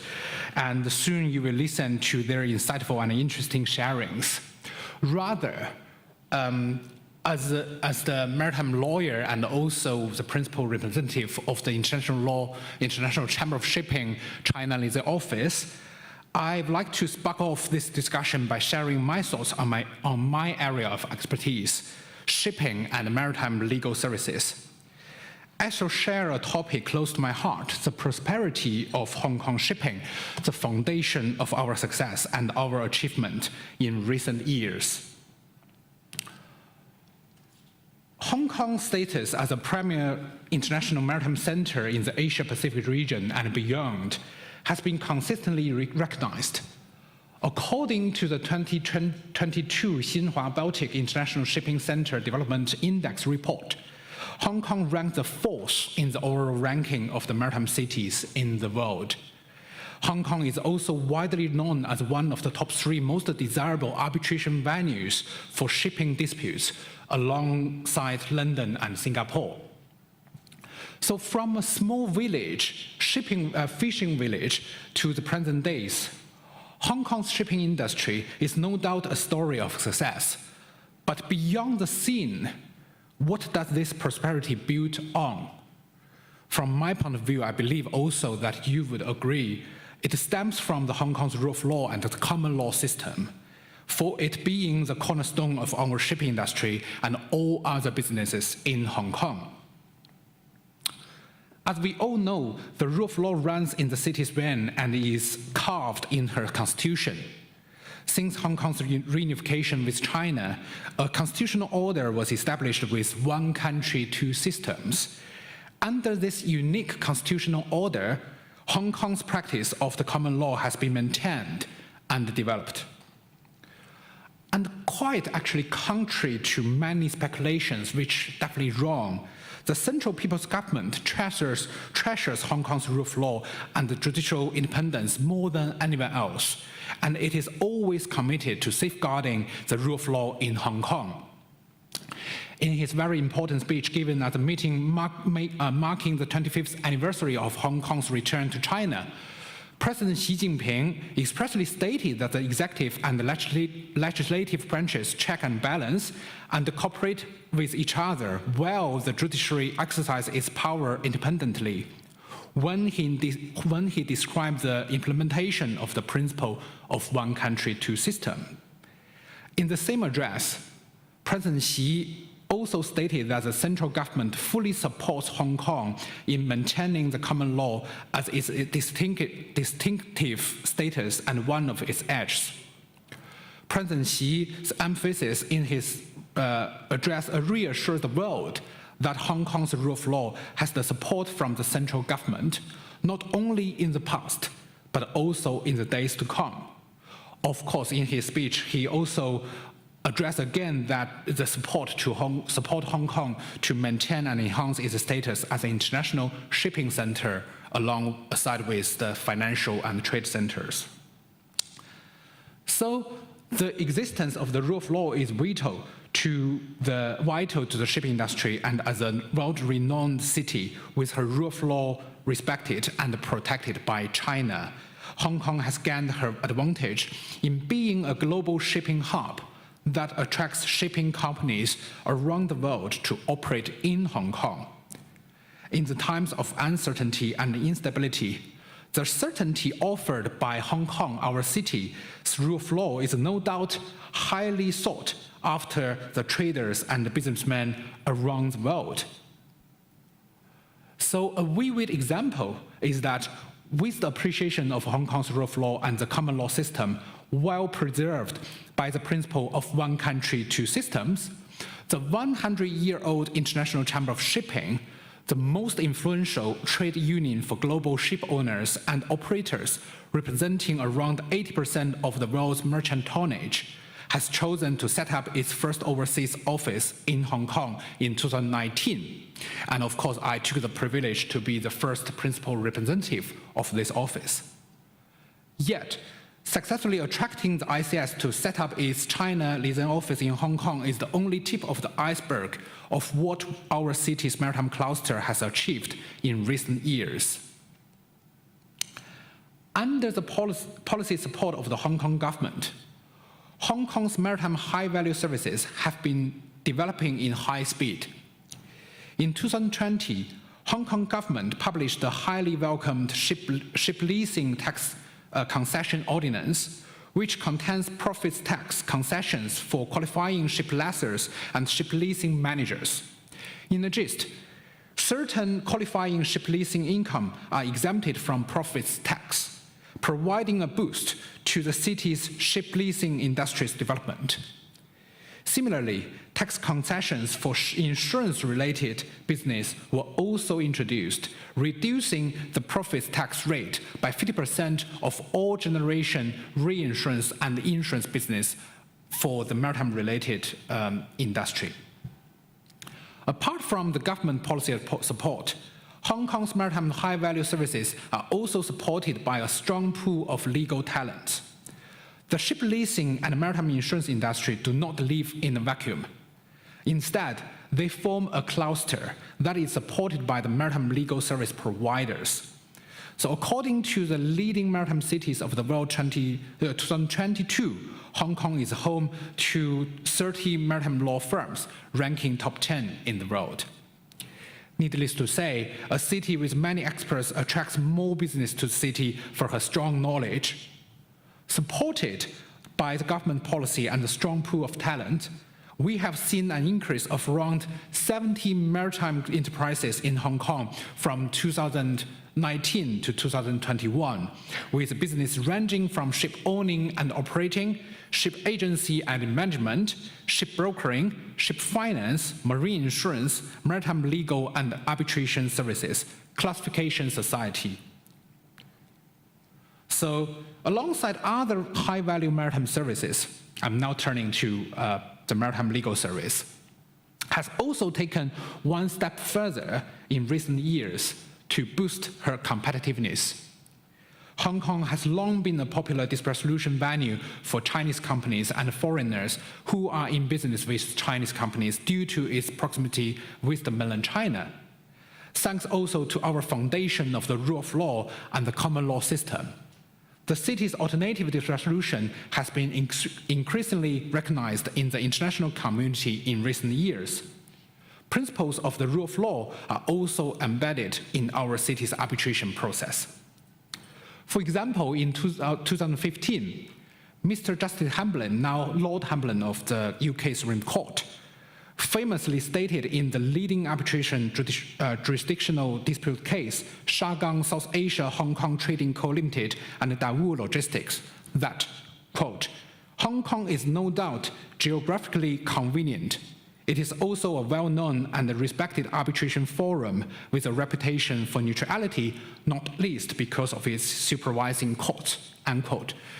And I have the special feeling, well, this quote actually has been quoted by many, many people, but I have the special feeling for this case because I was one of the case handlers acting for the successful applicant and arguing that Hong Kong was the arbitration venue chosen by the parties in that case. So another example is that in 2020, the Baltic International Maritime Council, BIMCO, another leading shipping organization which specializes in promoting global standard forms, has also included Hong Kong in its revised arbitration clause as one of the 4 named arbitration venues alongside London, New York, and Singapore. This recognition from the international community, especially for the shipping industry, is a considerable step forward for Hong Kong's increased role in international shipping dispute resolution. So in the 15th five-year plan, the central government expressly supported Hong Kong to develop into an international shipping and trade center, as well as an international legal and dispute resolution hub by proactively strengthening and developing Hong Kong's ties with the Great Bay Area and the Belt and Road Initiative. Therefore, Hong Kong has successfully entered into a number of arrangements with mainland China in recent years to make herself even more attractive in the eyes of businesses looking to resolve disputes, such as in November 2020, the supplemental arrangement concerning mutual enforcement of arbitral awards was between Hong Kong and mainland China, under which parties granted an arbitral award can now commence enforcement proceedings in both jurisdictions simultaneously. In addition, the arrangement concerning mutual assistance in court-ordered intermeasures in aid of arbitration proceedings by the courts of the mainland and Hong Kong has also came into force in 2019, making Hong Kong the only jurisdiction in the world to be able to enforce intermeasures ordered by her own country, a court in the mainland China, or the other way around. So, and you will listen more about this kind of arrangement and arbitration from my panel colleague, Paul, later. So such privileged position of Hong Kong alongside other arbitration developments, such as allowing third-party funding in arbitration and the outcome-related fee structure for arbitration, has undoubtedly raised her competitiveness for shipping dispute resolution as well. So, ladies and gentlemen, building upon our rule of law as a foundation, we have made incredible achievements that has put us in an advantageous position amongst our competitors. However, word around town is that our city is losing her edge as a world-class shipping hub. This is definitely not true. And it's true on the other side that our competitors are rising around the region. But we are in no position to sell ourselves short. Through my sharing, I wish to remind all of us, and I believe that you can have a brief understanding of our successful story and achievement that they have made along the way. Building on our rule of law, together with the central government support, I'm very confident that Hong Kong shipping will continue to thrive. Thank you for your kind attention. Thanks.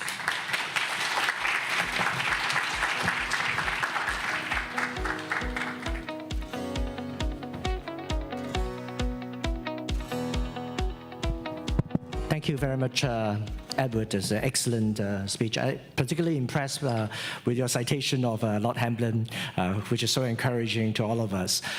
So without further ado, I would now like to invite our second speaker, Dr. Henrietta Choi Leung, to talk about from an arts and law point of view. Thank you.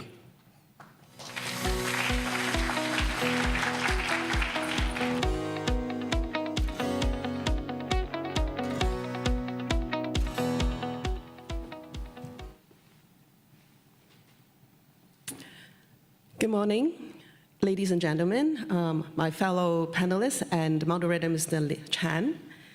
Thank you so much for inviting me to come and join you for this Congress. It is my great pleasure to speak to you this morning about art and its market, both globally and locally, and the significance of the rule of law to the development of art and culture. Cultural industries in Hong Kong. Many of you may already know that in the past decade, Hong Kong has grown to become one of the most important art hubs in the world. But let's dive deeper into this and look how a healthy legal system may support its development in the long run. So first, I will brief you on the current art market situation and why Hong Kong is important. We will also take a look at how the rule of law supports. We'll also take a look at how the rule of law supports the forms as important foundation of the health of an important art hub like Hong Kong. We then discover the growing importance of online art market and its implication to the rule of law. Nowadays, when you read and discuss about art, it seems like the topic of blockchain applications and metaverse and NFTs are very hot and should not be ignored.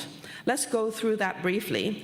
And finally, the importance and the need of legal education in the art market as Hong Kong continues to grow as an important art hub in Asia. According to the UBS Art Market Report 2022, sales of art and antique by dealers and auction houses reach an estimate of $64 billion, up by 29% from 2020, with values also surpassing the pre-pandemic levels. While all segments of the market grew in 2021, the auction sector showed the strongest year-on-year advance, with public auction sales increasing by 47%. So in order to achieve a holistic approach, the market figures should include both private and public sales, while private sales includes galleries and companies, and public auction sales as well. Since the private sales figures are always difficult to get, the figures that you are looking at and collected by the report, it's likely to be lowballed due to the difficulty to access info, and especially the information in China. In terms of the geographic distribution of art market, according to the UBS report, the US market retained its leading position, shifting up slightly to 43% of worldwide sales by value. Greater China was the second largest art market with 20%, while UK slipped back to the third place at 17%. The US art market recovered robustly in 2021, with sales increasingly by 33% to just over 28 billion, while the sales in Greater China also saw significant growth by 35%, reaching $13.4 billion. Hong Kong, as a major international art trading center, estimates to make up over 50 to 60% of the total Greater China figures. The three major auction houses in Hong Kong, namely Christie's, Sotheby's, Phillips, together accumulated over $2 to $3 billion of sales last season. There are over 100 art galleries in Hong Kong, including the top 4 mega galleries from the world, namely Gagosian, Hauser & Wirth, Davis Werner, and Pace. All of them have been here for over 10 years. Together with the other local and international galleries, we basically represent most, if not all, of the top and emerging artists from around the world. Hong Kong, as an important art market, art making and trading hub, will not be easily replaceable due to our zero tax structure in art, efficient logistics support, growing art management talent, and language efficiencies in English and Chinese and more. So why is Hong Kong such an important art hub in the world, in Asia? Is it related to the rule of law? While Hong Kong's commercial contracts are mostly based on common law, lawyers and professionals understand Chinese law as well, and its legal system relatively well, and therefore provide support for art galleries and auction houses which conduct business in the mainland. Hong Kong is truly a super connector between China and the rest of the world, as I described before, and the position is very hard to be replaced. There are multi-tiered dispute resolution clauses and arbitration channels in Hong Kong, which are transparent and efficient. In terms of contract law, there are multiple we draft multiple contracts on a daily basis, including project commissions to artists, engagement agreements with different companies and organizations. When there is a deal or M&A, there will be non-disclosure agreements in discussion, and also between galleries and other galleries. We often enjoy viewing multi-million-dollar worth of masterpieces at the major auction houses previews, because it is very common that the auction houses will secure guarantee sales before they actually bring the work to Hong Kong. So finally, the transparent legal system really helped facilitate the confidence of Hong Kong companies to secure business deals with the partners from around the world.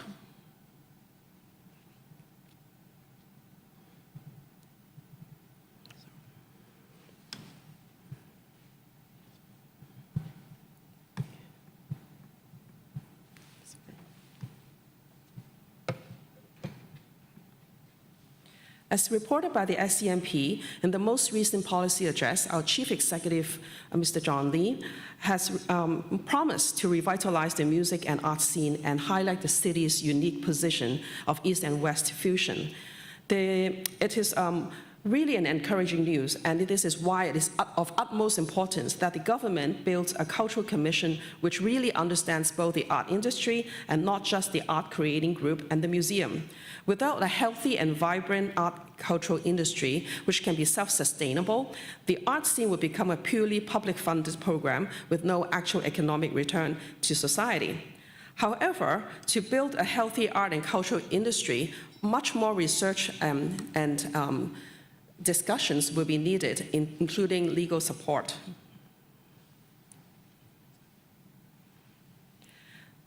During the prolonged COVID new normal, collectors and art buyers are getting used to online transactions, which enables this area to continue to grow. According to the UBS Art Report again, the online market continued to expand in 2021, growing by 7% to reach an estimation of 13.3 billion. Online sales accounted for 20% of the sales in the art market, and down by 5% on the year-on-year share, and to the level of 2019. Outside of the art markets, US 65 billion in turnover, sales of art and collectible in NFT also saw substantial growth in 2021. External sales in these two categories of NFT platforms on Ethereum, Flow, and Robin blockchains, etc., have grown from 4 million to over 11.1 billion in 2021. The value of the sales of art-related NFTs expanded over 100-fold year-on-year sales.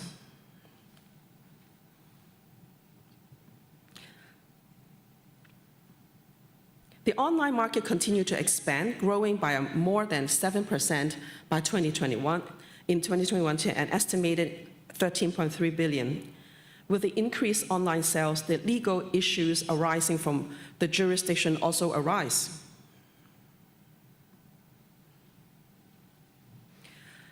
According to the report, which was very well explained, while sales of art and collectibles of NFT spiked, legal issues surrounding these 2021 digital projects were a moving target, as the legal consequences caught up with the business and technological development. Apart from the contractual issues with NFT platforms, terms and conditions, the development of the blockchain code smart contracts and the incorporation into the current legal frameworks, and many novel and complex tax, intellectual property, authenticity, and securities issues arose in 2021 and will require complex legal solutions.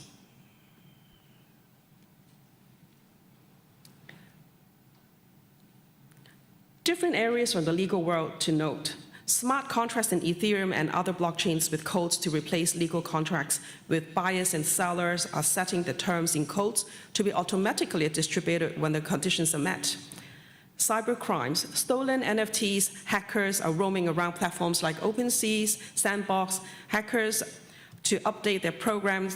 So many of these platforms and blockchain builders have to race against hackers to update their programs to be cybercrime proof. In terms of intellectual properties, many artworks and images are adapted or directly used in creation of NFTs for enjoyment or for sale. Since the wallet holders are anonymous, it is often impossible to track down these fraudsters or stealers. In terms of custodians of digital wallets, there are different institutions, including charities and NGOs, who are very interested and want to take part in the metaverse to divest their funding sources. However, there are not many safe and well-regulated and managed custodian digital wallets available. In terms of financial products in Web3, there are a lot of creative financial experts and passionate who are interested in creating decentralized asset-backed tokens, including asset-like properties, art, whiskey, precious stones, etc. Fractionalization is also another hot topic in development, yet these products involves SFC and other authorities and regulatory framework to support, to protect public interest. All these will depend on the advancement of law to advance with technology. The regulatory framework by SFC and other authorities to support the development of Web3-based financial products and public offerings are imminent. Finally, I want to touch upon legal education and an interpretation of art market. Many artists from Hong Kong are and also from studio practice and art, unlike myself, and most of them are not familiar with the complicated contract structures and protection of their rights. However, as art market continues to grow and Hong Kong continue to become the major art hub of Asia and the world, it is important that artists can have some basic training in contract drafting and the understanding of contract. While basic law and the national security law are very important foundations of Hong Kong, many local and international galleries and artists may not have a good understanding how to apply them in their daily practices. Also, to understand where the red line is. Therefore, education in explaining the laws and the implication to the art market and the art community to build clarity is of utmost importance for the market to continue to flourish and attract foreign investment into Hong Kong art market.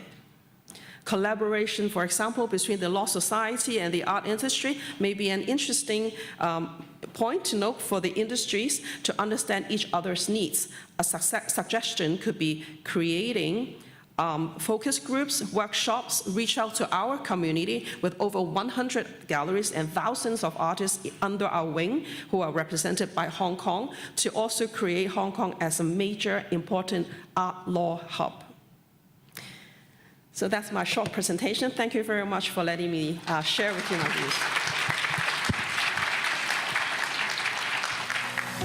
Thank you, Henrietta. Thank you. Excellent presentation, giving us a snapshot of why Hong Kong has become, I can say that, right? Hong Kong has become an art hub, not only in Asia, in the world. In particular, I'm so impressed about the reason, the rationale behind that.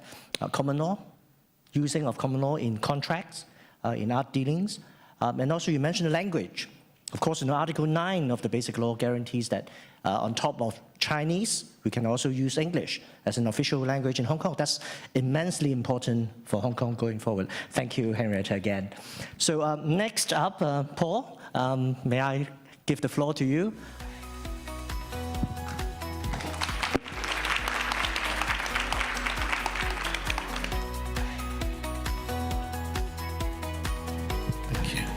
Good morning, and thank you to the DOJ for inviting me. Now, what is the connection between Hong Kong's rule of law and Hong Kong gin?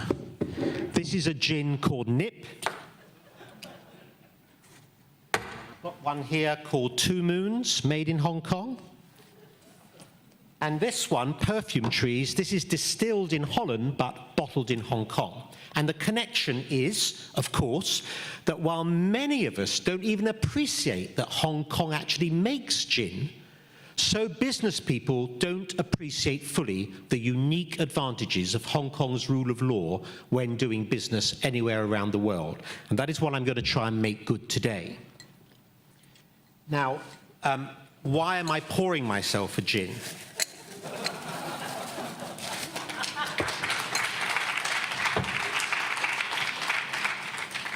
And a tonic that's made in Hong Kong. This is a Hong Kong tonic. And of course, the answer is that I've been put on this program as an innovation and technology lawyer, which I'm not. I'm actually a construction lawyer. And while we have a lot of innovation and technology in construction, I'm not going to be able to talk very much about cryptocurrency and blockchain today. So I have to apologize in advance for that. And as I can't even open it, I won't trouble myself. I'll do it later. So, what I thought I would do today is a case study. And although the case study is a construction case study, I want to emphasize I'm not really talking about the construction aspects. I want to really address business people and say that some of the examples I give you, you can apply on your contracts when you're doing business, I think, anywhere around the world. And it's a study which I actually did on the Belt and Road. I've obviously disguised the parties in the country. It's not the same country, but basically it was a renewable wind project. So renewable, I'm an innovation lawyer. I can use the word renewable, thank goodness. A Chinese SOE and doing business with a Latin American company, and trying to build this project. And of course, at the beginning of any construction project, everyone is kissy-kissy, lots of things in the newspapers about everyone loves each other. The partners loved each other at the beginning of this project. But what actually happened? Well, as I'm afraid often happens on construction projects, there were delays and labor issues. There were faults and poor production quality at the local country factory. The Latin American government agency refused the license for a long period, so the project got stalled, and eventually the JV employer evicted the contractor from the site. Now, on the real case, allegedly there were shots fired. The workers actually had to flee the site under fire. But in the arbitration, the employer claimed that was fake news, that my client had somehow manufactured the video. So it was a very interesting arbitration, i.e. they all hated each other by the end of the project. So both parties accusing the other of fault, and they're in dispute, and what should they do? Well, it's at the negotiation stage of a project that one has to think, in my opinion, about Hong Kong and the rule of law. Because what I'm really saying is, you should think very seriously about a Hong Kong arbitration clause from one of the 6 qualifying institutions. I'll introduce them in a moment. What the actual parties did on my dispute, they chose New York law and they chose Singapore arbitration. So I asked my client, why did you do that? And they said, oh, we never looked at the clause. We just took it from a precedent. We used New York law and Singapore arbitration. Nothing wrong with that. But there are more unique advantages for Hong Kong. And my message is, where you're contracting with a mainland party, with assets in China mainland, where you are a mainland party, and in my opinion, even where there are disputes not involving mainland parties, you should think about a Hong Kong qualifying arbitration clause. And there are many reasons why to choose Hong Kong, and I haven't got time to go through. Some have been, of course, illustrated by the Chief Executive, the Secretary for Justice, and other speakers this morning, and also my pre-speakers. But I want to concentrate on the bottom 3, both of which have been introduced by Edward earlier. I want to concentrate about the new interim measures arrangement, and if I've got time, a little bit about enforcement as well. Now, at the bottom of that slide are the 6 qualifying arbitration institutions you can choose. For example, HKIAC and CTAC are 2 of the 6, and also EBRAM and ICC, to give you 4 examples. And what this means is, if you choose one of these institutions to found your arbitration, that at the very beginning of an arbitration, in theory before it starts, but many Chinese courts prefer it to have started, but at the very start of an arbitration, you can go to China, either to the mainland or indeed to Hong Kong, and get asset protection in advance of the arbitration. You can go and freeze assets and deal with other conduct preservation at the beginning of the arbitration. If you choose London or Paris or Singapore, you cannot get that advantage. Thus it was that we were the first firm to get asset protection from the Shanghai Financial Court, $400 million of asset protection at the beginning of an arbitration. I think that is still the largest single amount that has so far been granted by the China courts, but there are very, very many impressive examples. In fact, with thanks to the HKIC, I've got the statistics as of this month. 77 applications for preservation of assets, 2 for preservation of evidence, one of them is mine, to try and protect the books and records of a company, and 2 for conduct preservation, someone losing their directorship or someone losing their shareholding. Total value of assets requested, 20.5 billion. Total value actually protected, 13.3 billion renminbi out of that 20.5 billion. An amazing record, and actually a very, very powerful tool for business people in all walks of business, in my opinion.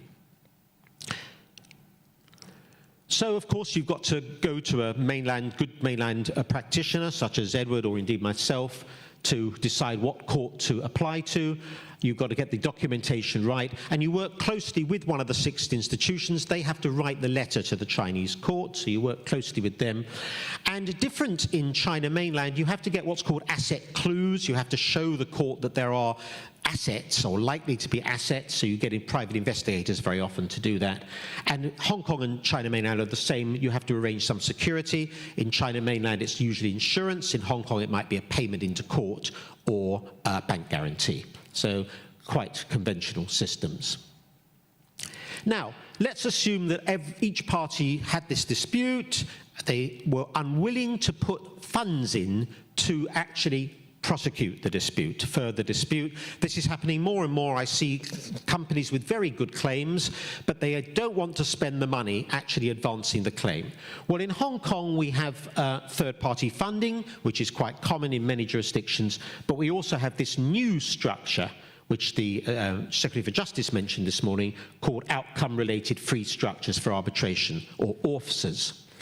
Now, Hong Kong has the widest possible remit of ORFSs. I did a comparison between 4 jurisdictions there.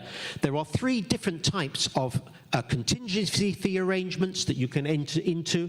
The top one is like a no fee, no win arrangement based on time charges usually, or low fee, no win. The second one is damages-based, that the law firm will get a percentage of the outcome, so you don't pay anything until the end, and if it fails, then you don't have to pay anything. And the third is a hybrid arrangement, whereby you pay some time charges or some money as you go along, and then at the outcome, there is some sort of percentage uplift. Very, very creative. The rules are not yet in place, but they're coming in, I'm told, this year. Once they come in from next year, there'll be a much more flexible way of dealing with funding for litigation and for arbitration, cases. Emergency arbitration, a wonderful, wonderful procedure. I'll never forget this one because it had happened to me 5 days before Chinese New Year, which is a big holiday here in Hong Kong and in China. So it was pre-COVID, I was actually going on something called a holiday. So it ruined my holiday. But basically, my client phoned me up 5 days before Chinese New Year, wanted to save his directorship and his shareholding. He thought it was going to lose it. And therefore, we went to one of the qualifying institutions for emergency relief, which normally gives only 15 days for an emergency arbitrator to decide what they want to do. And that was the time frame. First day of Chinese New Year, the institution granted the application. They have to consider whether it's likely to be a qualifying application, emergency relief. By the Sunday of Chinese New Year, they had appointed the emergency arbitrator. It was a gentleman from a country overseas that didn't celebrate Chinese New Year, so we were quite lucky. Monday of Chinese New Year, we were having our first procedural hearing. In the old days, it was by something called phone. Now it would be something called Zoom, I suppose. Day 4, we would argue about the language. The parties hadn't put the language of the dispute into the dispute resolution clause. Please do that, whether it should be Chinese or English. So someone paid me to argue that. That was wonderful.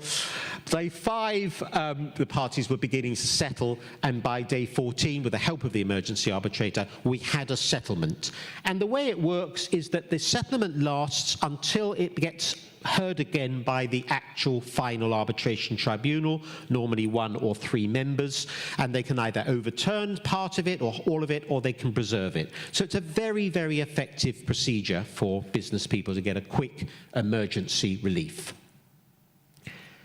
And I think probably the other unique aspect I want to talk about, and Edward's touched on it, so I'm not going to repeat it, but really on areas of enforcement. Obviously, Edward's mentioned the reciprocal arrangements for arbitration. There are reciprocal arrangements for judgments coming in very soon. What I thought I would do in my last couple of minutes is talk about the unique advantages of Hong Kong for liquidators and liquidations. If you're facing a party in China mainland or in Hong Kong where there are liquidations on foot, then there is a pilot scheme now in Hong Kong, Shanghai, Xiamen and Shenzhen, so in 4 cities, whereby the liquidators of one city can apply to the courts of that city to be recognized in the courts of the other cities, i.e. a liquidator from Hong Kong can go into China mainland and start enforcing and finding assets and start enforcing matters, and vice versa. People from those pilot cities will come here to do the same. That's an amazing benefit. I think my firm has done 2 cases so far on that ground. I think that is a wonderful example of the rule of law unique to Hong Kong, if I may say so. And then just to quote one other trend, which I think we've got to complement the companies court. We have a specialized companies court in Hong Kong. Let's complement them. They're giving more and more protection, in my opinion, to unsecured creditors. Unsecured creditors are the people, unfortunately, that come last in the pecking order. First come the lawyers, then come the banks, and then come the unsecured creditors. And what has recently happened is that the Hong Kong courts have refused schemes which they call light touch in other countries that don't really protect unsecured creditors. And the courts have said, no, we're going to wind the company up here in Hong Kong. It's too light touch. It's not a real, genuine scheme. To quote Madam Justice Linda Chan, it's highly undesirable for the company with a substantial net deficit to remain in operation as a going concern. Continued net deficit is prejudicial to the interests of the unsecured creditors, and the winding up order was granted. So in my 15 minutes, I don't think I've done justice, but I've tried to start talking about the unique qualities of the rule of law, and thank you very much indeed.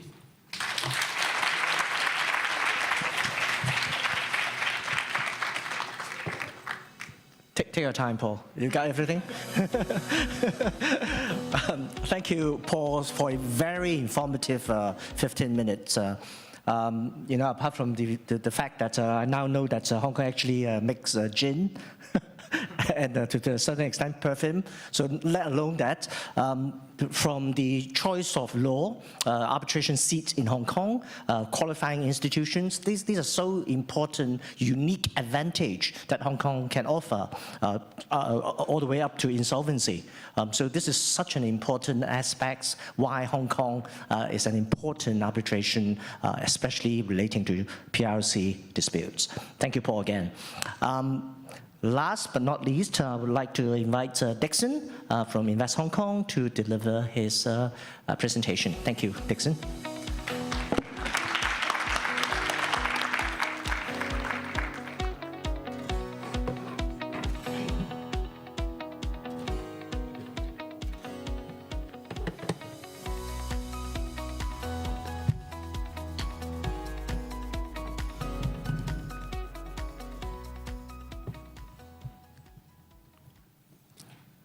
Good morning, ladies and gentlemen, moderator, my fellow panelists.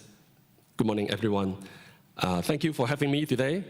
Topic today is relevant, extremely relevant to us, as mentioned by the moderator, Mr. Chen, a rule-based society. My turn today is to talk about financial aspects of Hong Kong. So having heard from different experts on innovation, gene, arts and culture, and also maritime and shipping. Hopefully my topic would not, too boring compared to them. Legal and also rule of law is actually one of the key fundamentals for the development of financial markets in Hong Kong. As you can see here on the screen, we can examine closely Hong Kong's advantages, which have always been conducive to the development of financial services and family offices in Hong Kong. Our status as an international financial center, sound judicial system, robust flow of funds, freedom of entry and exit, protection of commercial activities and IP, and our low and simple tax rate, all of which serve to attract different sectors and industries to operate in the city. Hong Kong offers a wide range of financial services and family office investment opportunities and alternative assets for considerations.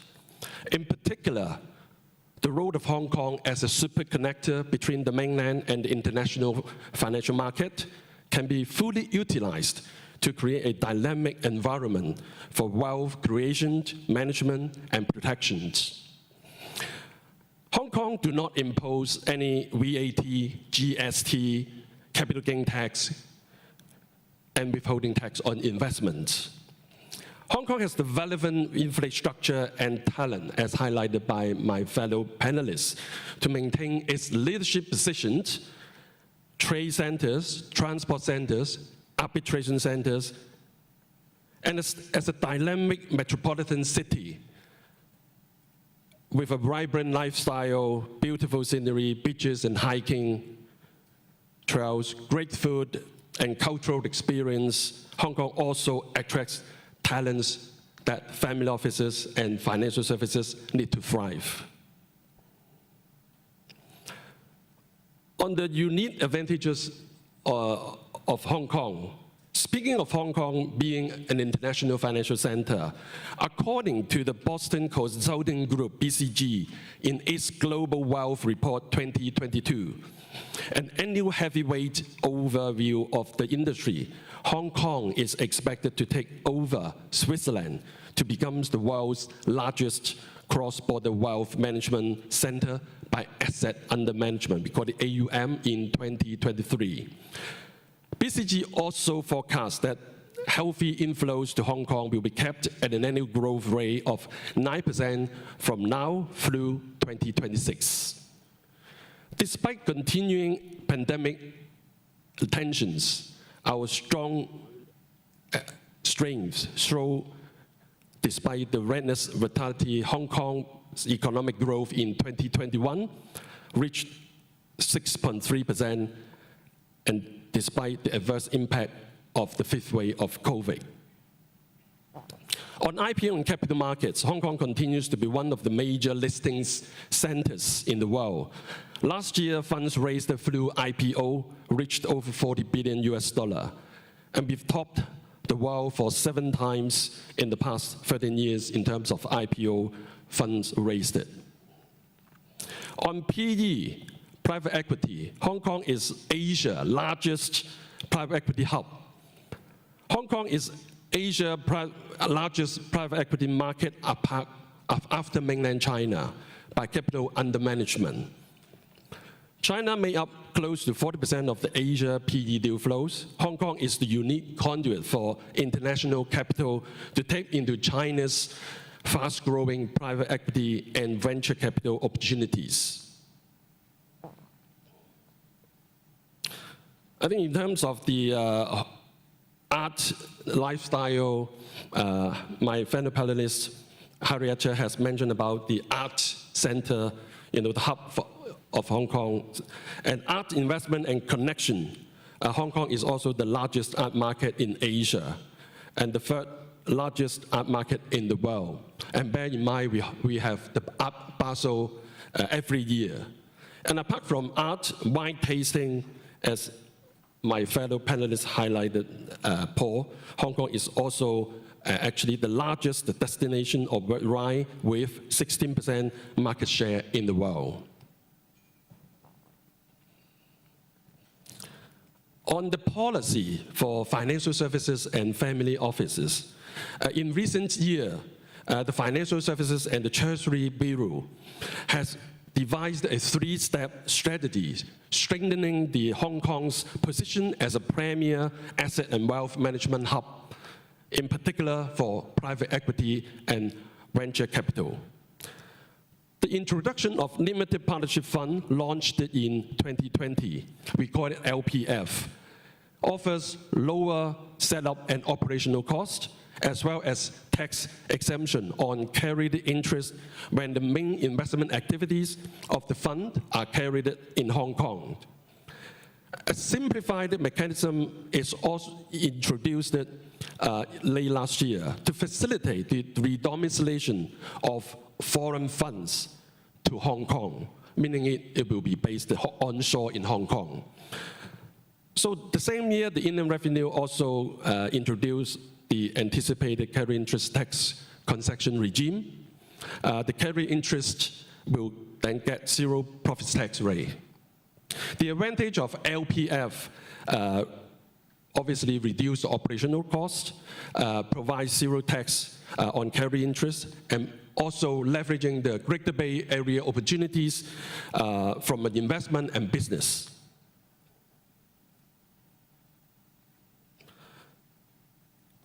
Hong Kong is located in the center of Asia.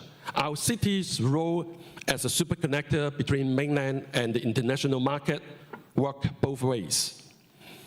The quality, the depth, and breadth of investment between the mainland and Hong Kong is very noticeable.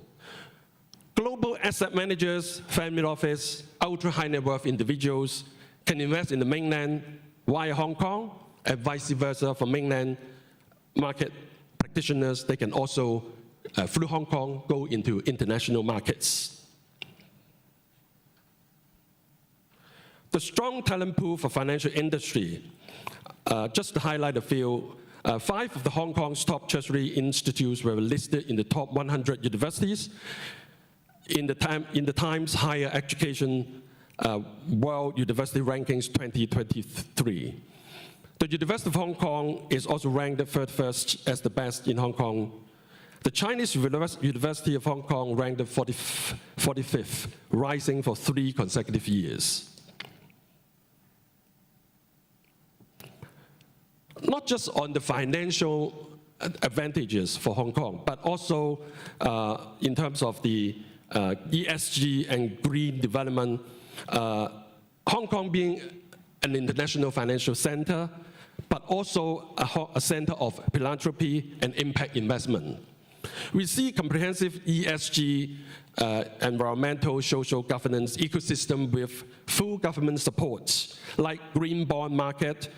We are one of the world's largest green bond markets with over $10 billion arranged and issued so far.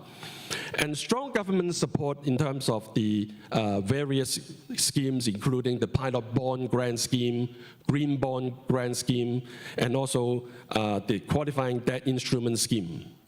And in Hong Kong, we have got more than 15,000 charitable organizations registered in Hong Kong.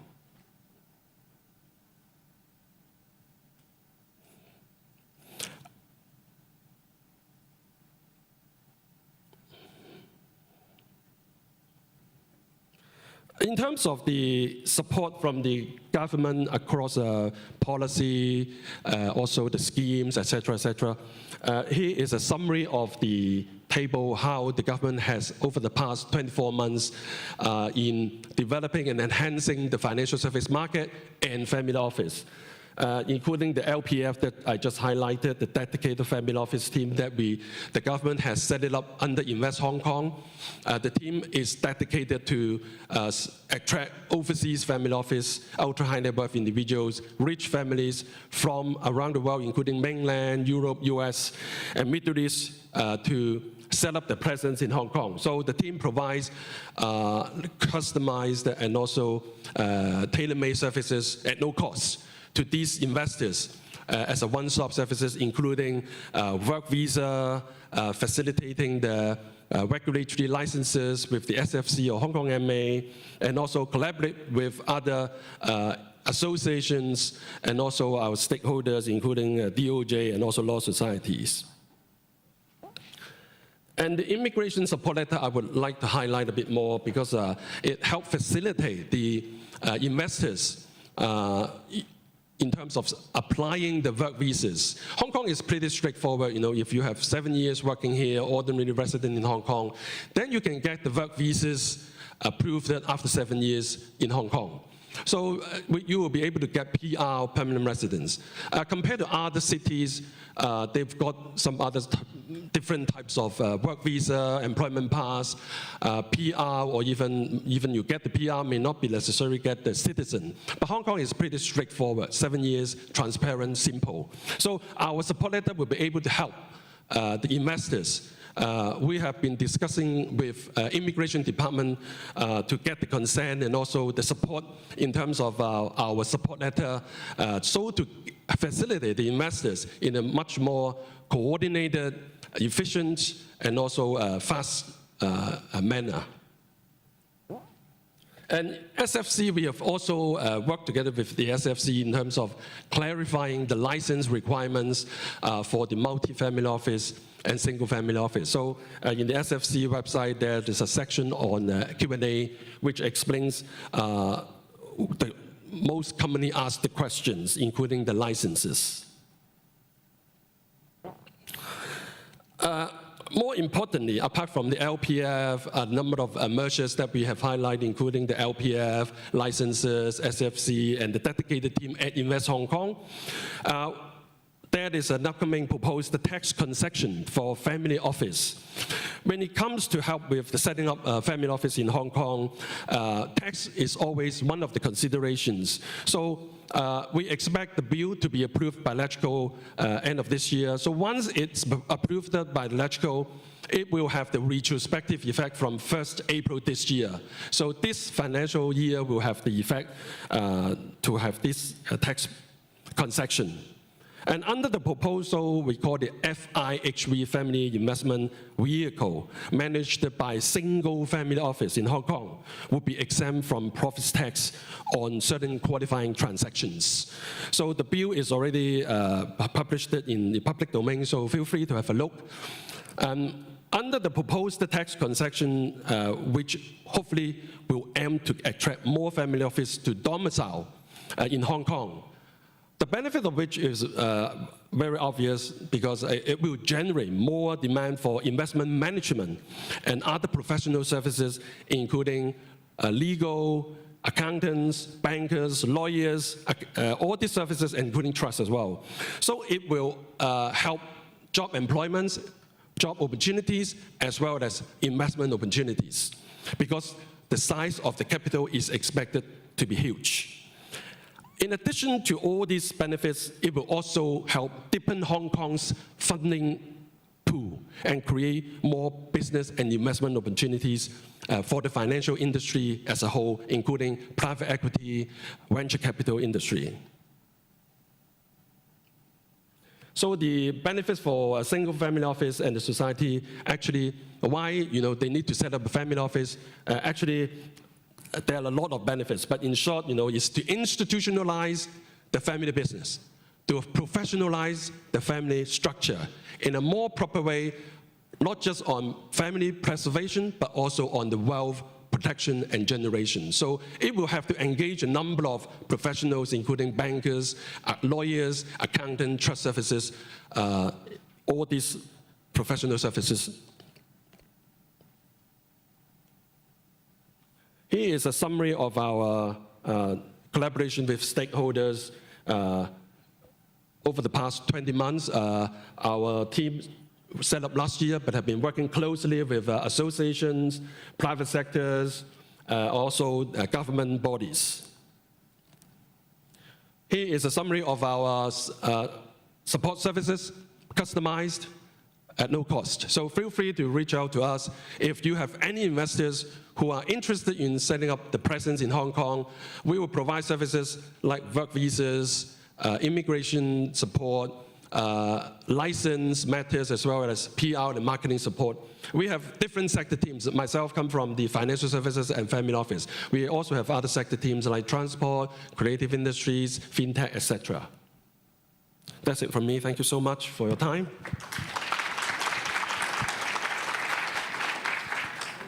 Thank you very much, Dixon, and in his 15 minutes or so, given us a very good summary of why Hong Kong is a wealth management center, private equity center, even wine. I didn't know about the wine, the percentage in the world. So you learn everything every day. More importantly, why the rule of law is an important element for Hong Kong's success. So thank you very much, Dixon. I think we are doing quite well on time, so we have roughly 15 minutes for Q&A, and I've received a whole host of questions already from the audience. And if you still have questions, by all means, put in your question online. We'll try to answer them. I think let's go to the first question to Edward. In your speech, Edward, you said that the central government treasures Hong Kong's rule of law and judicial independence more than anyone else. Are there any examples to prove your statement from this perspective? Sure, thank you. It's a very good question, actually. We have seen first of all, from the statements from like the President Xi Jinping that I've already quoted in his very important speech. And that is, I think, the first time since Hong Kong returned to the motherland 25 years later, for the top leader, the number one leader, saying that Hong Kong's common law is very important feature for Hong Kong and also the judicial independence in his speech. And secondly, also for the very top statements from the central government, like the 14th five-year plan, the Great Bay Area development outline. So all of them have specifically said that Hong Kong should maintain as the legal, and establish as a legal hub. And all that means the central government knows why Hong Kong can do it. Because for the, when we say about, for example, like the international financial center, shipping center, like the other cities in mainland, they are all trying to establish those kind of centers. But for the arbitration center, especially like the International Legal and Dispute Resolution Center, the only one so far recognized by the central government's documents is Hong Kong. So that means we are irreplaceable. And one more, and the last point that I'd like to say is that the reason why Hong Kong is treasured, because Hong Kong's inherent nature, as part of China, as one city, as the city of China, we are, of course, no doubt connecting to the civil law system, to the mainland. But on the other hand, because based on the common law system, and common law is still the foundation of the international rules, we have the unique role to help China to go through the Maritime Silk Road, and also for the foreign investors, like all the other panel members just shared, to go through Hong Kong to mainland China. So I always say that when we say Hong Kong is a super connector, we are not just saying it, we are not naming it by ourselves. It's because of our system, our nature. So thank you. Thank you, Edward. I'm particularly impressed with what you talk about President Xi Jinping's speech on the 1st of July. He also mentioned about the one country, two systems will continue beyond 2047, which is really reassuring for all of us here. Thank you, Edward. I think the second question, let me go to Henrietta. The question for you is, what is the role of the rule of law in the daily operation of the art market? What kinds of laws and legal matters do members of the art industry have to deal with? I think it's a very relevant question. Henrietta? Thank you for the question, but just to clarify, I'm not a lawyer. I'm like business runner, but as I described in my presentation, definitely the rule of law is of very high connection to the art market. One, like again, a contract law, and also there are a lot of daily contracts that actually art galleries, auction houses, artists, and all different parties in the art world have to deal with.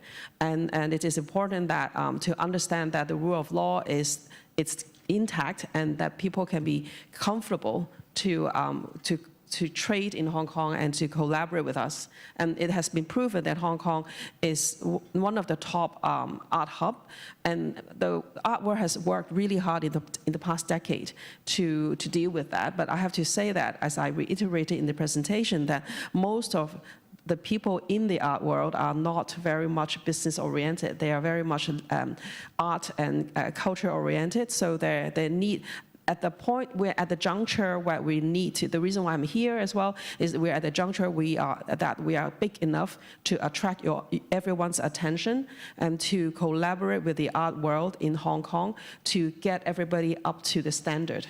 Yeah. Thank you, Henrietta. Totally agree with you about the importance of the contract law, for example, which is an essential element of the common law itself. So thank you, Henrietta. Next question to Paul, I think, yes. When parties select a jurisdiction to hear the disputes, they often want somewhere neutral, quote, neutral. That is why they select, for example, London or Singapore. So why then Hong Kong, which is part of the PRC, of course, can it be said that Hong Kong is really, quote, neutral, close quote? I mean, that's an excellent question. It's something we get asked all the time as legal practitioners, isn't it, really? And it reminds me of another Belt and Road country I visited to visit, and they said their selection was let them come and arbitrate here, i.e. people who are investing in the country should go to their country to arbitrate. And I said to them, no, you're losing a unique benefit, as I've already explained, various unique benefits, and I think I could see the coin dropping, and they now write Hong Kong arbitration clauses, which is very good. But obviously it's the one country, two systems, and more specifically, it's the huge difference between common law and civil law and the independence of our judges when we need the judiciary to help us. So really, Hong Kong is completely unique. I mean, if you look at the basic law, there are very limited circumstances in which a referral can be made up to various courts in China for interpretation. I think that's only happened once or twice in the whole of Hong Kong's history. We are really, truly unique. We are very different business animals here in Hong Kong. Our law is totally different, the common law completely different to the civil law, and therefore we are totally neutral. And I think that is something we need to keep emphasizing, CM, whenever we meet people. Totally agree with you, and that's possible because of the one country, two systems, obviously. Thank you. There's a question for you, Dixon, as well. What can individual members of the public and the financial sector do to uphold our rule of law, and how can the rule of law be seen? It's a sort of like an abstract question. Thank you. I think, rule of law is obviously one of the key fundamentals for financial services, and also in particular in attracting family office and ultra high net worth to come over to Hong Kong. A robust and legal regulatory framework that is so important to ensure the investor protection and the interest. So we have got financial regulators like Hong Kong MA, SFC, and also IA.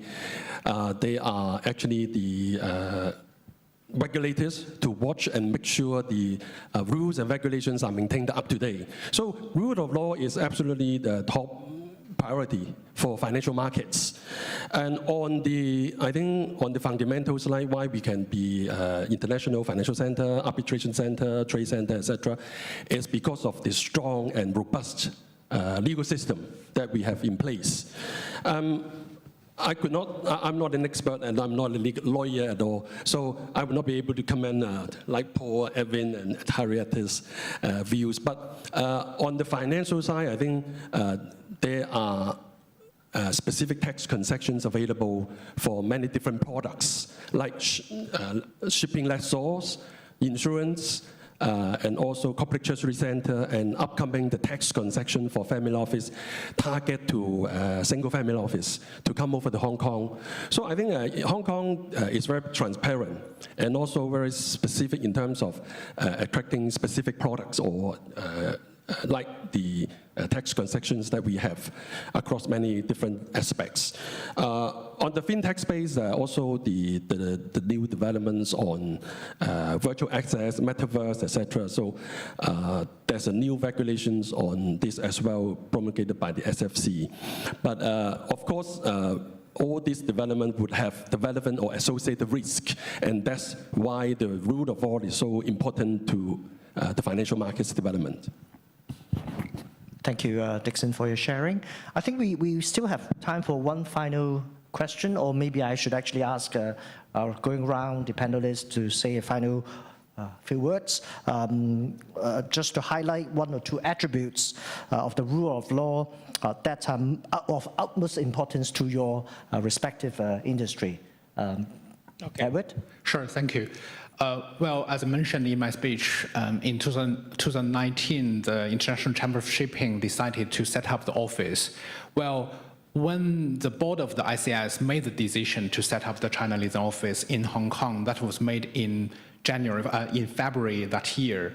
But we all know that what has happened in that year since June. And then there were actually some debates about whether we should suspend or postpone the establishment of this China liaison office in Hong Kong. But the majority of the shipping industry, I would say, at the time supported to go ahead, because they still believe that Hong Kong is the city well protected by the rule of law. And they know the system, they know the legal system, and they believe Hong Kong will be, thrive again. So now we prove it. And from the maritime arbitration sector, I think that I share the same views as Paul mentioned, that we are very unique, especially for those for those who doing business with China. And you will not find any other place, can place you in the better position to, well, if say, attach the assets of the China enterprises in mainland. So not London, not Singapore, not anywhere else. Yeah, thank you. Thank you. Hong Kong being the only common jurisdiction within the whole of China. That's irreplaceable. Thank you, Albert. Henrietta, your final takeaway? Art and culture is very different from a lot of different industries. Artists and creators are the eyes and ears and the heart of the people of that country. And then a very prosperous art and cultural scene will eventually develop the country's civilization. So respecting the laws of the country and the basic foundation of every country is basic. But at the same time, it is very important to keep the freedom of expression. So as I mentioned in the speech, I think at the moment, the international community is waiting to learn and to understand and the more about the national security law and how they should abide by it. And then having that clarity would help the international art and cultural community to reinvest in Hong Kong and come back to really spend time with us. Thank you, Henrietta. Paul? Well, I think Hong Kong can be very proud of the development of the common law, the way in which we've contributed to the Commonwealth of common law. We're very persuasive in other countries in some of our cases. That is because we've got one of the best, if not the best, Court of Final Appeals in the world.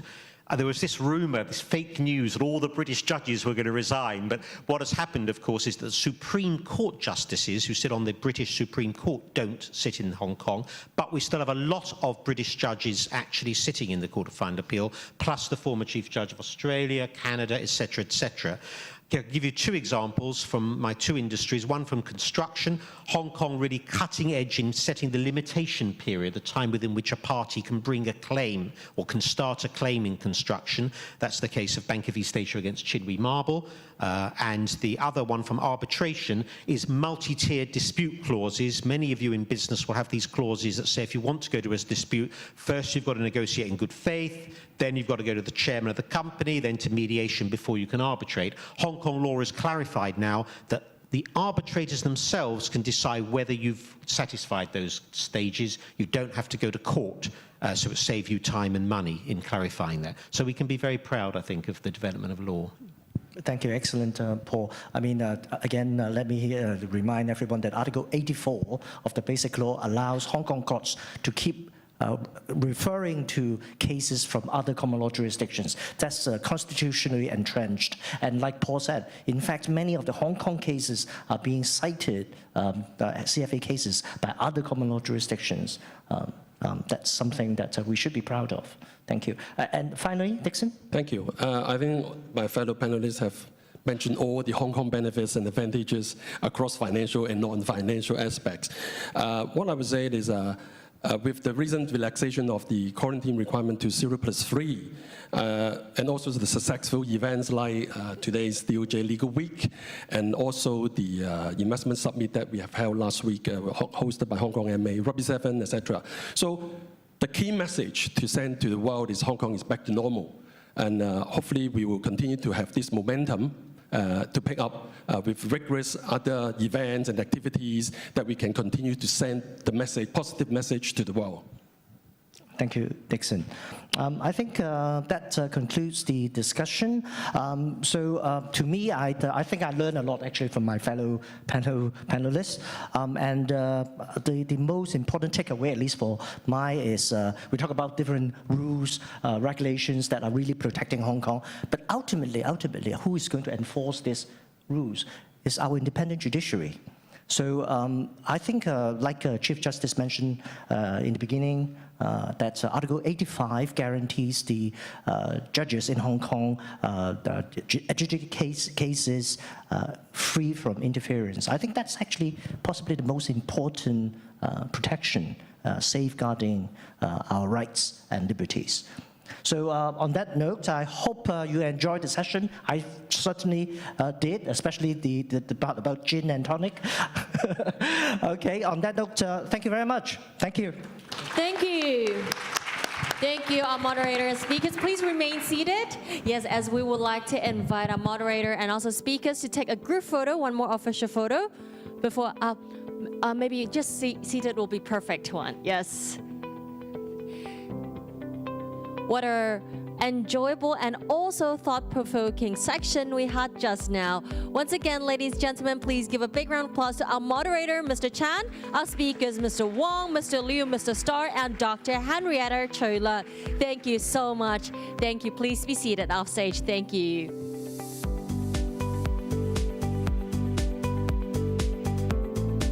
Dear distinguished speakers, guests, and also physically located here at our Hong Kong Convention and Exhibition Center, as well as our online participants, thank you so much for your support of the Congress, and the morning section ends here.